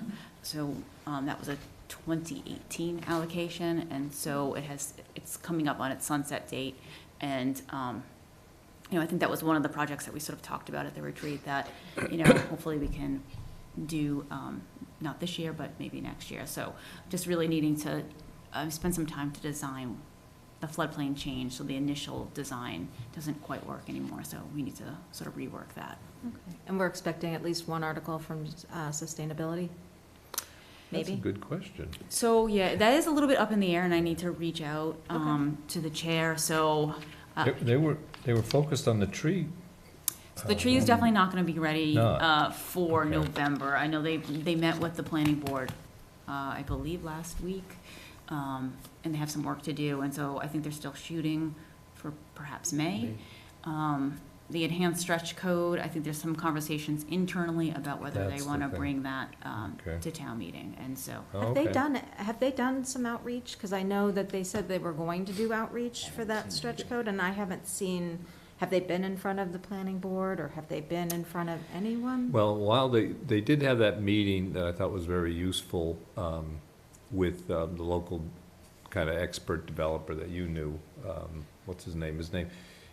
He gave him a lot of advice about the issues with the stretch code and how to that was, 6 months ago? I'm trying to remember. I attended that one. Oh, you're thinking of the architect, Glenn Travis. Yeah. Oh, yeah. And so there was that kind of outreach. They had a meeting where they discussed the kind of issues with the new stretch code and if they're going to be resolved, and the building inspectors' issues with having to enforce it and with some of the uncertainties. And Glenn gave a lot of advice from the point of view, I think, was it the architects or the builders about their issues with the stretch code. So I thought that was very helpful.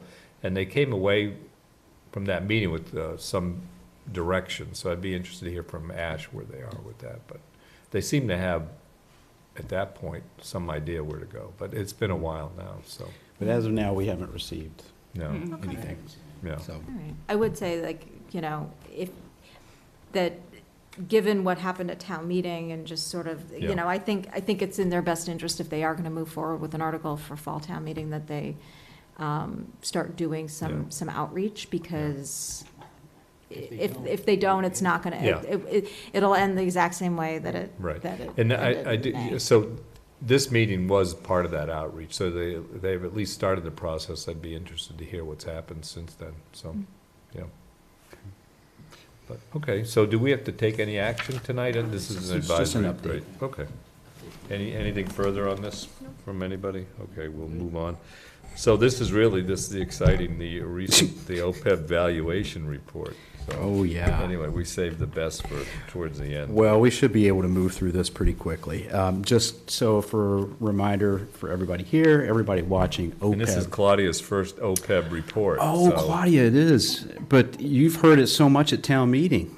So, OPEB, other post-employment benefits, which is retiree health That insurance. pertains to you too, Claudia, I just want to let you know. Oh, yeah, She's she's the factor. And you too. I know, I was raising my hand. You guys Okay. are not to take Medicare, or maybe you are to take it, I forget But, which way it goes in this report. So every 2 years, we're required to provide an actuarial study about our OPEB liability, what our obligations are, what the projected obligation is, and then also where we are in terms of how we're funding that obligation.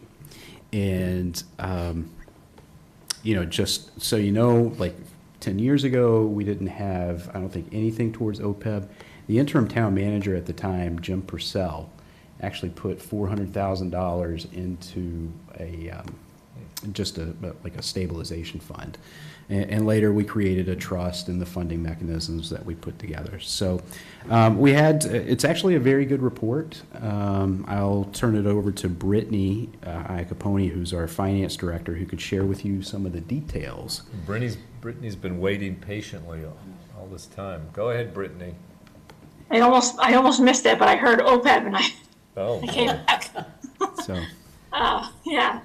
So we got a good report this time around. Our total OPEB liability is just over 63 million, but our funded ratio actually increased by 2%. So we're just shy of 10% for our funded ratio. We have just shy of 6.3 million in our OPEB trust fund. So that's due to, a few reasons. Our OPEB liability only increased, I think it was like 75,000 from our last evaluation. Wow. Due to plan changes and so forth.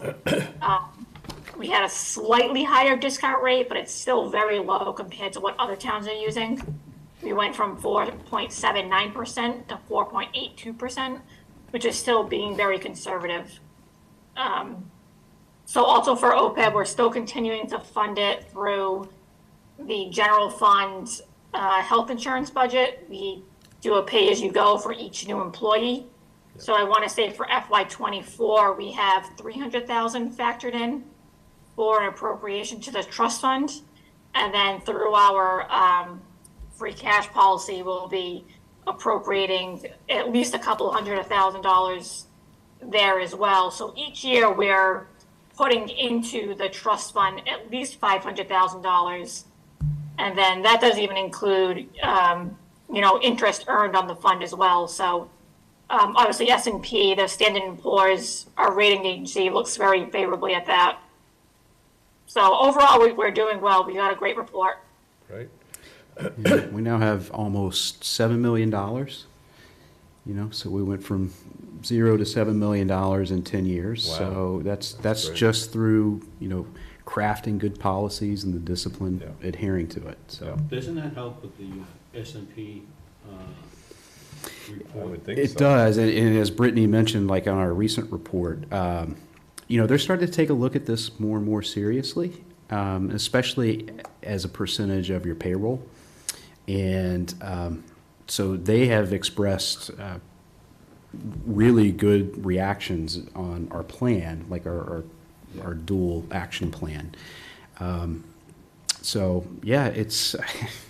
I was really kind of surprised it went up 2 full points. Almost 10% funded ratio. Wow. And as Brittany mentioned, I don't know if you caught it, but we use a very conservative discount rate. It's in the 4s. Most towns are using discount rates in the 6 and 7 range, which they're never going to get that kind of return. So their liability, on paper, it may look like they have less of a liability, but it's not in reality.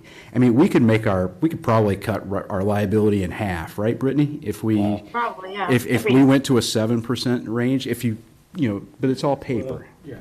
So it's a game. It's the show game. It's a moving target. Yeah, That's what it is. A moving target. Absolutely. Yeah. So. Yeah. Well, I just, I think it's one of these kind of obscure good government things that, it's really, it's, kind of, it's good for Michael and Jen and Brittany in town management for continuing to stay on this and work on this. So this is one of those things that, could easily get out of control, and we could leave it to the future to deal with it, but we're handling it, so we'll be able to hand, our successors, something that was in better shape than we got it. So that's great. So, so I certainly appreciate this ongoing effort to address this, and thank you all for continuing to work on this. I just have one quick question. Mr. Chair, Michael, I know at one point in time, we were a lot of cities and towns weren't funding the OPEB line item in their budget. Was there a deadline set by the state? And has that come and gone, or have they extended it? It's not necessarily the state, it's the Governmental Accounting Standards Board. Okay. Correct me if I'm wrong here, Brittany, it's GASB 40. Yeah, it's not a state mandate, it's more of an accounting Right. standard. Okay. And I think, as I recall, the last audit we had, they talked about was it in the audit, they talked about the increased thresholds for OPEB, is my recollection, or there was something that changed. Was it GASB or something? There were assumptions that were changing, so they were gonna bring more of the liability on the Yes, books, right. which Yeah. has already occurred. Yeah. Yeah, so before they implemented the standard, this liability existed, but it wasn't reflected in any of the financial statements. And so over the years, they have, as Brittany said, brought on more and more of that liability into Yeah, they get view. more stringent and realistic. More stringent, more realistic, and more transparent, Yeah. actually, on what the town's liability actually is. So any further comments or questions? We don't need to take any action. This is just a report, and it's good to hear it. And again, thanks for continuing this effort. And we're going to talk about this at the special town meeting, is that? I hope not. Oh, okay. Well, no, I think, I do, no, we will probably say something. Yeah. No, we'll probably say something because we will have a transfer from free cash into. Right, that's when we the talk OPEB about it, trust. exactly. Yes, So- I knew there was some hook. Okay, Yeah. great. So we'll talk about it. All right, well, thank you. We'll move on. And Brittany, thank you. Thanks, Britt. Nothing further, we'll move on to the next item, which is the update on the comprehensive plan. So that's Michael or You wanna? or Brandy? Yeah, let's just start. Sure. So I'll give you guys a quick update. So our last Comprehensive Plan Steering Committee meeting, which was 2 weeks ago, we were joined by Jen Goldson, our consultant, and her team, Cadenace and Brenna, who are going to be the three women that are going to be leading the charge with our Comprehensive Plan Steering Committee. We are they kind of went through an outline of sort of a high-level timeline and the components of a comprehensive plan, and we are going to be having our first community visioning forum, I think it's called, and that's going to be in December. We don't have a date quite yet, but that's going to be the first real opportunity for formalized community feedback. And but it was a really great meeting. We did some exercises in groups, and we had some folks from the community out and joining us as well. And so we were able to identify special places in Ashland. We had huge maps, as well as areas of opportunities for Ashland. And they are taking all that information and the reasoning behind it and kind of codifying all of that. And so it was a really good first kickoff meeting. I think that Jen and her team are going to be a really good fit for the steering committee. First of all, they've worked with large steering committees in the past, and so I don't think that our 29-member steering committee intimidates them at all, which is good. And I think their focus on, like we interviewed them, and I think everyone had somewhat similar feedback, which was that their model of community engagement, I think, is really top-notch, and I think we will end up with a really great product that accurately reflects the goals and visions of our community and also really engages the community. So I think, and the feedback that I got from that meeting was really positive. Really positive. I think the steering committee feels like there's some really good direction. And and I also just wanted to give a shout out to Rajeshri Ghosh. Sorry, and Stacy Grant Lewis, who were voted our co-chairs for the steering committee. So they're going to be leading the charge for our group going forward, and they're great. They've been working on an interim basis as co-chairs for several meetings, and I think now that we have a formalized co-chair arrangement plus the consultant team, I think we're in really good shape. So I did want to also say we did get, we had put out a call to the community for project names. We're like naming our comprehensive plan project. And we received, I think it was something like 45 names from a good number of folks in the community. So I just wanted to thank everyone for sending in their thoughts. We're in the process of whittling it down to kind of our top few, and those will be sort of like the steering committee's doing an initial vote, and then we will do a vote of our top 3 at our next meeting. And so I just wanted to thank the community for that. Also, we are hosting a community table at the Ashland Farmers Market this upcoming Saturday from 9 to 1. So I would encourage folks that want to know more about the comprehensive plan process and what the project is all about, because we all talk about planning, but nobody knows what we're talking about as far as like the real nuts and bolts of this. And I also received news that we'll be able to kick off or show the new we should have website. The new website up.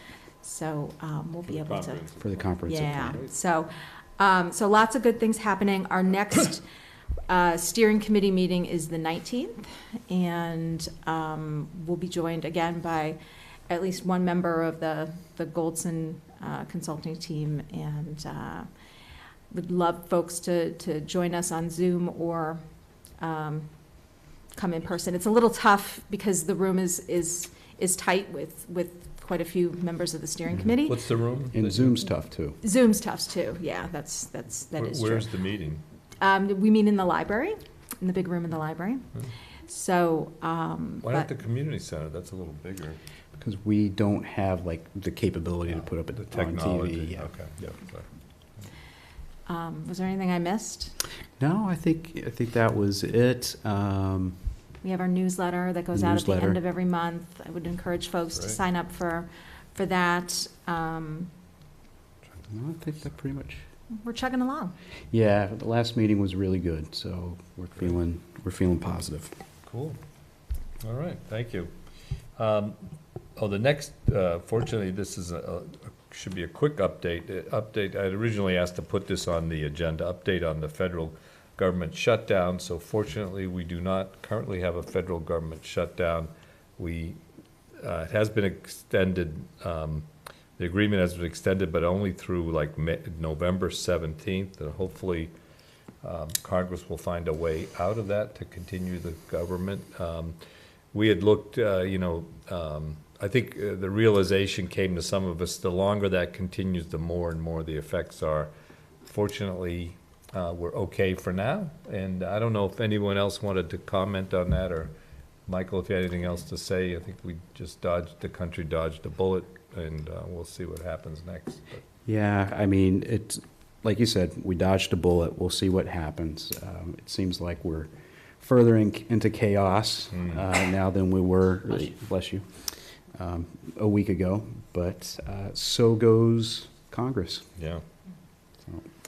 All right. So if there's nothing further on that, we have the consent agenda. Is there anybody want to pull anything from the consent agenda? If not, I will entertain a motion to accept the consent. Accept the consent agenda as presented. And I'll second that. All right. Motion's been made and seconded. Without any further discussion, I'll ask for a vote. All those in favor of accepting the consent agenda, say aye. Aye. Aye. All right. Consent agenda has been accepted. That takes us to town manager reports. So first, we'll start off with something fun. Fire Prevention Week is next week. And so our fire department is kicking it off with an open house at the new facility on October 7th. That's a Saturday, starting at 11 a.m. So would encourage everybody, especially the kiddos, to head over to the fire station, the public safety building, and get to experience, the big trucks and get to meet some of the firefighters. And Sparky will probably be there too. Bless you. Next is an update on the downtown project. So they were supposed to do the lining last night. As you can see, that did not happen. They just did not show up. So unfortunately, Yeah, this vendor's been pretty tough, and unfortunately, they're like one of the only vendors that does this type of work. But over the past week, they've been doing a lot of landscaping. So I don't know if you've noticed. I've seen those trees, the trees. A lot of trees and a lot of shrubs. They look like they've been there for a while. It's really interesting. Yeah, a lot of shrubs. We might want to use some for the arboretum, now that I think about it. There's a lot of them. But I think the biggest news is, as everybody knows, or should by now, we were looking at doing a stamped asphalt treatment on the medians and with the crossing islands. And once we had one of those done, it was, it looked like stamped asphalt. It did not look like cobblestone or, what we were trying to emulate. So we are now in the process, we're actually going to brick the medians and the crossing islands. So, and then next year, the medians are going to be, inside those medians, we'll have a couple of landscaped areas as well. Okay. No electronic signs or anything? Not yet. What are we talking about in terms of substantial completion at this point? Well, the streetscape work is, should be done by the end of this month. Yeah. I mean. So in terms of, I think the big thing on people's mind is traffic slowdowns and things like that. Are we pretty much past that, or how does that look? At the end of this month, are we pretty much going to have a functioning? I think they've gotten, so they've done all of the crosswalks, which has caused the majority of the traffic detours recently. The median work, they've already poured the concrete for the base. So all of that's done. You should just see people in the medians doing the bricking. Yeah. And things seem to lately seem to be moving pretty well. Yeah, I think we're well beyond the traffic delay stage. I'm sorry, could I just ask a question? I did send an email to you about soft brick. Yes.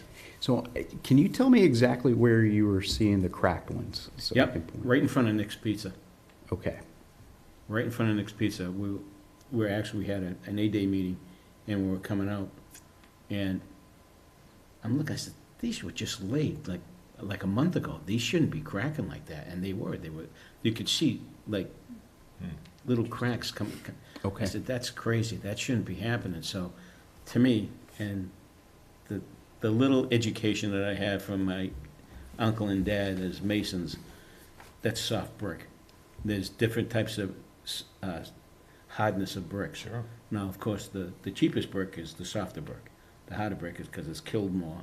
It's it's a little bit more expensive. I'm just kind of curious because you get those types of cracks, and then you got seeing weeds, this and that, and everything else. Then you got to pull it up again. So it's labor intensified. So sometimes it's easier to pay up front and not have to, Well, we revisit won't be paying for it again if they. I mean. Well, no, I understand, but I'm just saying it. you don't have to keep revisiting it and saying, oh, geez, this looks like, whatever. Yeah, so we'll definitely add that to the punch list because we've got a few things on the punch list which they're starting to knock off. But yes, definitely add it. Okay, thank you. So because it looks really nice. It absolutely looks nice. I drove down there last night. Went for a ride and I went down and I said, man, the vision that we had 5 years ago when we made that walk downtown. You, Carl, and I, and we looked up Main Street because we were worried about the site of the church and this and that with that 128 May. And I said, wow, it's come to fruition. It's there. Yeah. Just get rid of those. Get rid of the poles. Makes the poles stand out like a sore thumb, though, for sure. But no, it's moving along. It's great to see it coming together. Update on the West Union sidewalk. So let's talk about the permanent sidewalk. Right now, we do have the engineering completed, and right now I've got to talk to the engineer because the sidewalk is on the southern end or the eastbound lane, going towards the southern end eastbound lane, which surprised me because there's so many driveway aprons there. Yeah. Along that side, so I want to check with Mike Carter and see. We just got it, so I just want to see, you know, what the thought process was about that. So we're thinking, you know, well, we talked about the estimate. I do think the prudent thing to do would be to take the $250 that we had already allocated for that sidewalk and take the $250 that we had allocated for like the next year to do the High Street sidewalk and combine those, make sure we do the West Union Street sidewalk. Evan is applying for a $250,000 grant to help cover the costs too, and so that should cover it. Okay. Actually, I'm sorry. Oh, no, go ahead. We're meeting tomorrow, Traffic Study Committee is meeting tomorrow at 10:30 at the substation, APD substation. I know that was gonna be a topic of conversation, so if anybody wanted to be part of that conversation or had any other suggestions or ideas, 10:30 at the APD substation at Market Basket Plaza, and you know, to hear the conversation that we'll have and whatever. And go over The focus is West Union? Yeah, the focus is West Union. Yeah. So, sorry. I was just going to ask a question. So if we do it on the eastbound side, because I know we had talked about not needing to take easements, right? Is that still the case on that side? That would still be the case, and actually I should have elaborated a little bit more. You know, we've got some space there for, in addition to a 5-foot sidewalk, we could create a 4-foot shoulder on the other side and actually create a bike lane. Oh. A marked bike lane, not a protected one, but. But a marked, would that but a be marked great? one. I mean, that'd be better than, you know. And that would be on the Valentine property side? Exactly. Okay. Cool. And there are also 2 crosswalks, I should have said that too. One basically at Edgewood and then one at the middle school. Okay. And those be electronic? Yeah, those will be the Yeah, push button push ones that buttons, flash. okay. Oh, very nice. It sounds like we're moving in a good direction here. Yeah. Claudia? Sorry, yeah, go ahead, Claudia. She's giving her thumbs up. Oh, she's thumbs up, okay. Great. So but I do want to talk about a temporary solution as well. Okay. So Doug and Kevin worked on basically this idea, and I think it was brought up at the meeting, of incorporating those, I don't know the best way to call them, they're like those flexible bollards like you see on 495, putting those in and then putting a crosswalk. And we were pretty excited about it. And then I have not heard directly from the engineer about it, but I did get word that he wasn't going to sign off on that from a safety perspective. So I need to have a conversation with him and figure out what's Is it going because on. of the narrowness of the road in that area?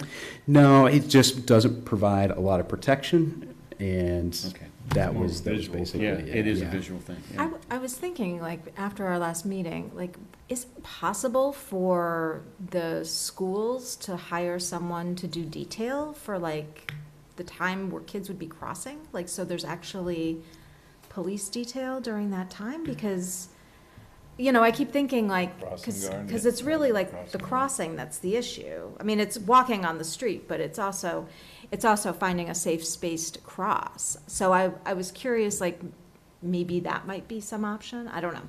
Well, we do have a crossing guard there.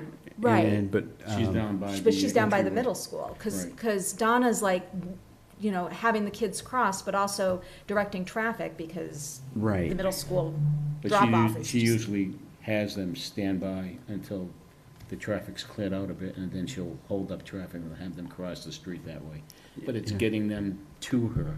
But the crosswalk is at another point, right? Down the street to the west? So right now, we don't have crosswalks, but the ones that were planned would be at Edgewood and then also at the middle school with the flashing. Edgewood, but that's what I was thinking about, Yeah. the Edgewood one, is the one that there's no one there. Yeah, I think that's I'm just something that throwing we that could out look at. there, because, you know, maybe that would be a solution, so at least the kids could cross safely from another location, but. Yeah, I really want to talk to Mike and just kind of hear his thoughts on this, this stanchion idea. And, I mean, because we were budgeting for a lot of them, like 150. Oh. And, you know, so, I mean, it's pretty It's doggone part of this visible. walkway as well. Yeah, you'd create like a Yeah, little yeah. walkway alongside the road. It's kind of a visual thing, yeah. But, you know, the thing is they're walking there now without Yeah, right, anything. right. Right. And I wondered how they would do with the snow. Yeah, I mean, at least they're able to do it in Hopkinton, so we've got to be able to do it. We've got to be able to figure it out. They put those up just recently, not, within the year. I don't believe they've gone through a winter season yet. I really Yeah, don't I think that's true, Joe. I wondered how that's gonna work when it comes, plow time, but, I think, I don't know, I think they must be flexible. They're pretty Oh, flexible. no, I'm sure flexible. they're flexible. Yeah. I'm just saying, this, the snow, with the weight of the snow, would they get buried? So what happens is basically the base gets drilled into the asphalt, and then I'll call it the stanchion, which is flexible, goes on top of that. And so that base is not moving. Okay. That stanchion has some flexibility, yeah. Like a pogo stick. But we'll figure Sounds something good. out there. You said there's gonna be another crosswalk down by the school? Yes, a signaled one. A signal one? Okay, so. Which that's is one there correct. now, right? No, So- no. There isn't? You just have school traffic zone. Yeah. Flashing. And no those- crosswalk. No, because you have this crossing guard there. Wow. Okay. And that's why she stops the traffic on I all. always, it's funny, because I've gone through there dozens of times, but I assume there's a crosswalk. Yeah, okay. So, yep, so that's my All report. right, thank you. Anything else for town manager update, any other updates? No, not right now. Okay, great. So that brings us to board reports. Why don't we start with Claudia, since she's up there in the ether? Go ahead, Claudia. Up here in the clouds, yes, Yeah. thank you. No, I just wanted to, just a couple of things. Last week, we did have a school building committee meeting, and I just wanted to kind of restate a little bit. I didn't do a very good job of it earlier when talking about the bonding. So, Brandy, I think, brought up about there's going to be some additional funds that come through to the town, and that is going to be part of the reimbursement. So that will be on top of our original reimbursement. We anticipate between $3.4 and $3.8 million in additional reimbursement monies. So which would ultimately, bring down the amount of money that we have to bond. Those dollars are coming to us from the state because there are some projects, ours being one of them, that went out to bid after inflation just went through the roof, and the bidding was just crazy compared to what had been anticipated in the actual costs. In fact, we actually spent a lot of time in those early days looking at where we could cut back and save some money and still produce the building that we had promised to the town. So we can't bring back some of those things. Some of those things were gone forever because once, obviously the building's built, you can't bring them back. And indeed, the money can't be used like that anyways. So this is money that comes back in the form of reimbursement. The actual amount of money that we borrow, or the limit of our borrowing, the overall budget, it does not change how much the overall budget was. So, but those will be some additional dollars that come to us, and to help a little bit with some of the money that we'll be borrowing. And then, they're working hard to get the playground up and running, and trying to get that done before the weather turns. A lot of the construction above ground's been done. The thing that they're working against the clock is the rubber. I don't know if it's a cement, but it's a rubber material that has to be poured underneath the playground, and that has to be done when the temperature is 41 degrees or above. So that's what they're racing against, to get a nice playground structure for the kids. So fingers crossed on that. And then I just wanted to say that my husband and I were able to attend the performances by Mike and the Project Empathy group in Hopkinton on Saturday night. Great. And it really was, everyone did a wonderful job. Mike was very impressive, as I guess he often is in our meetings as well. and he actually, he just did a great job. So thank you for that, Mike. Thank you for putting yourself out there. Thanks, Claudia. It's, you know, really important for people to hear what makes us all human, and you know, gives us all a story to be told. So it's a hard thing to do, to put yourself out there. So thank you for that. And that's about it. I you know, succumbed to COVID after 3.5 years of fighting it off with a lot of exposures in the schools, and managed to dodge it. And I did finally succumb, but I'm feeling really fine. I just didn't really want to be there tonight with a mask on all night, and have anybody feel, you know, uncomfortable or concerned or that. So I just thought it'd be better to stay home, even though this is not my favorite way to participate, I can tell you. So that's it for me. Thank you. All right, great. Thank you, Claudia. Claudia, thank you for thinking of us. We appreciate that, kid. Yeah. All right. So, Brandy? Sure. I only have a couple of things. I just wanted to remind folks that a week from Saturday, October 14th, is Fall Fest at Corner Spot, one of our cornerstone events. In the afternoon from 3 to 6, it's usually just, hopefully, knock on wood, it'll be a nice day. I'm hopeful it'll be a nice day. We deserve a nice day for one of these things, right? I wasn't able to do the Ash Hop Porch Fest, but I heard that was really great. I think people loved walking around and listening to music. So I just wanted to give a shout out to the folks that organized that, and hopefully next year is bigger and better and less rainy. So it's actually turned out pretty well. You know, both the weather was great. Saturday was fine. And good, awesome. So, and then the only other thing I wanted to just say is, so Joe and Yolanda are going to be at, October 14th. Yeah, same day, at the farmer's market for office hours from 9 to 11. I know Yolanda's going to be there just on the early side, and Joe will be there holding down the fort. Okay. I'll be there all day. I'll be at 9 till whenever you need. Can you pick up some corn for me or something? No, never mind. Sorry. Yeah, that's just, I also went to the Project Empathy show. In addition to Michael, I had another friend that was a part of the cast, and I had a friend that was also involved in the production of the event. And I echo exactly what Claudia said, and you just never know what people's real stories are. Mm-hmm. And so just kind of understanding where people come from is, it's a good reminder for all of us. Great. So anyway, and what they've endured. Yep. So. Great, thank you, Brandy. Joe? Thank you, Mr. Chair. Quickly, Trish, Peter, and I met last week. We set some of the things that we wanted our agendas for the zoning discussions. One of them had to do with seeing what the percentage of the zoning would be or wouldn't be in certain parcels of land.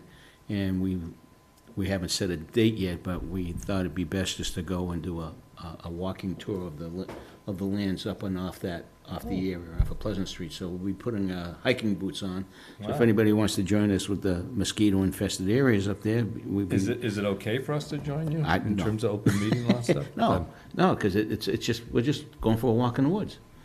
You know, sure. When are you doing it? We haven't come up with a date yet. Okay. But as soon as Peter checks his schedule and Trish checks hers, we'll be able to do that. And one of the things we were looking at was future discussions with the ideas and plans of ADUs and the percentages and changes with respect to affordability. And we had that earlier discussion this evening. So I won't this is other potential zoning. Yeah, other potential. Yeah. Okay, great. So we started on that, and which is nice. So we'll continue working on it, and hopefully we'll provide information for everybody that will be happy. We had tentatively talked about late November or second November meeting for an update, but that's if you guys are ready to update. Yeah. So So we're working on it. We're getting there. No, it sounds like you are. So just want to tell everybody that tomorrow at 10:30, the traffic study committee will be meeting at the APD substation, which is at Market Basket Plaza.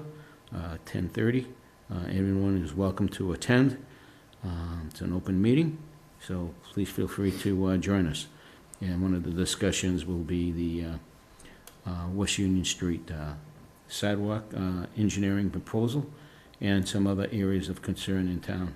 And East Union Street, which is still a bone of contention with some of the residents there and speeding and things of that nature. And I guess a resident of 154, which is the old Bishop Farm, which is right at the corner of Cedar Street and East Union Street. Their house almost got hit again. And that was because of an individual fell asleep at the wheel. Wow. So we don't know what we can do to try to protect that house any more than, it's high, the house is high, so we'll look at it, and we'll probably have to put some sort of barrier. Is that like Paul? Yeah, Paul's house, yeah. So, and I know he'll be there to discuss that matter So with what, us. people going straight on Cedar Street and just keep going? Well, he fell asleep, so, when you fall asleep, Yeah. you just kept on going straight. And there's really nothing there to protect it other than that arrow sign, double arrow sign. And that's really nothing to, that's gonna show protection. So anyway, that's that. And then on October 27th at 6 o'clock, it'll be 35th Annual Halloween Parade and Party for the kids, starting at 6 o'clock at Montenegro Square. I still need to find someone, contact somebody to be able to utilize the new Mindess school. So Claudia, if you can give me a name that I can contact to get that would be very helpful. We just want to use... I'll do that, Joe. Thank you. Appreciate that. We want to use the cafetorium and the gymnasium as we have, and I'll have to drive up there and take a look at the path to get to the school, because now it's changed a little bit, so I don't want the kids to walk through mud and all that, in areas up there. So we'll probably have to go through the new entryway by that beautiful electronic sign, and we'll go from there. And that's all I have. Great. Thank you very much. Yeah, thank you, Joe. Some items I had, just mostly notes. And again, yeah, I did go to Porch Fest. That was a great idea, and or at least some of it. And yeah, hopefully you'll do it again next year. I know the musicians were all volunteers. I don't know if people knew that. I was like, yeah, whoa, we should at least come up with something to do some fundraising to pay them something. But it was wonderful. The MBTA new schedule has come out, and so I don't know, there's been some feedback about issues. It was supposed to include late night. It doesn't seem to be all that late at night. There's some issues with the westward bound commuters. I don't know, Brandy, if you've been hearing anything from the Boston crowd about the new schedule, or? I could only talk about my experience, which Sure. was that I'm used to not having it. When they say they come out with a new schedule, because they do that like a couple times Yeah. a year, you literally, you look at it, nothing's changed, and Yeah, this one's different. this one yeah. is different. So I found that one out on Monday. Oh. So, but I mean, I don't think, It's not huge changes. not a huge change. I think it seems pretty Boston oriented. I mean, I think because Yeah. they really, which of course no surprise, but it does have some other issues. But I gotta take a closer look, because I think, I don't remember if they've added more express trains, but they needed to add more express I think trains. they did. I think that was, in terms of your typical kind of, especially going to and from Worcester, there was a lot of attention paid there, I think, and trying to, the lesser stops like Wellesley and West Newton, they kind of trying to de-emphasize those, which you can see why they'd want to do that. But so, yeah. So if there's any other feedback, we're having, the Commuter Rail Committee is having a joint meeting with the Sustainability Committee of the Advisory Board on October 16th at 10 a.m. These are all Zoom meetings, so they're very easy to attend if you're interested. We're going to be talking about their sustainability efforts, but also the schedule, any kind of schedule issues. So if people are interested in that, that's I think Brian just routinely sends us all the links if you want to do that. I just want to one of the things I was in terms of the MBTA zoning, one of the things I wanted to kind of follow up with, which I'm trying to do, is that whole formula issue, which I think we all understand that we're kind of, it's the overall formula, not necessarily how close you are to the commuter rail station, but how did they arrive at the fact that we had to zone for, what is it, 1,200 units, multifamily, 1,150. And so I thought that was, you know, really, that formula worked based on the fact that we had built housing before, so now we have to build more housing, whereas other communities that hadn't built housing got lower numbers. So I thought that was essentially unfair, and then, you know, trying to, you know, just carry on an effort to kind of get the administration to tweak that a little bit and maybe to our, you know, to decrease it a bit. So that was kind of something discussing with Joan Confrati, who would, if you recall, originally brought this up some months ago. So I'm going to try to kind of pursue that, and I expect that the board, I think the board supports that, but just see if we can push the executive office to do something, to look at that formula again. But you know, how realistic that is, I don't know, but I'm going to try to push on that a little bit, and if I can get some help for, I'll let you know. If I think there's a position the board can take and help, I will let you know about that.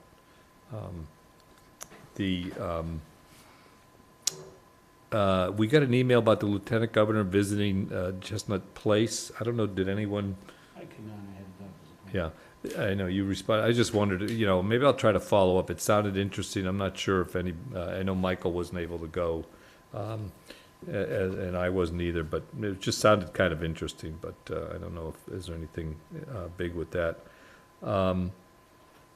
We got the MMA trade show on January 19th to 20th is coming up, so people could think about that. Claudia, you're new to that. That's, you know, I went a few years ago, and I went remotely during COVID. That was good.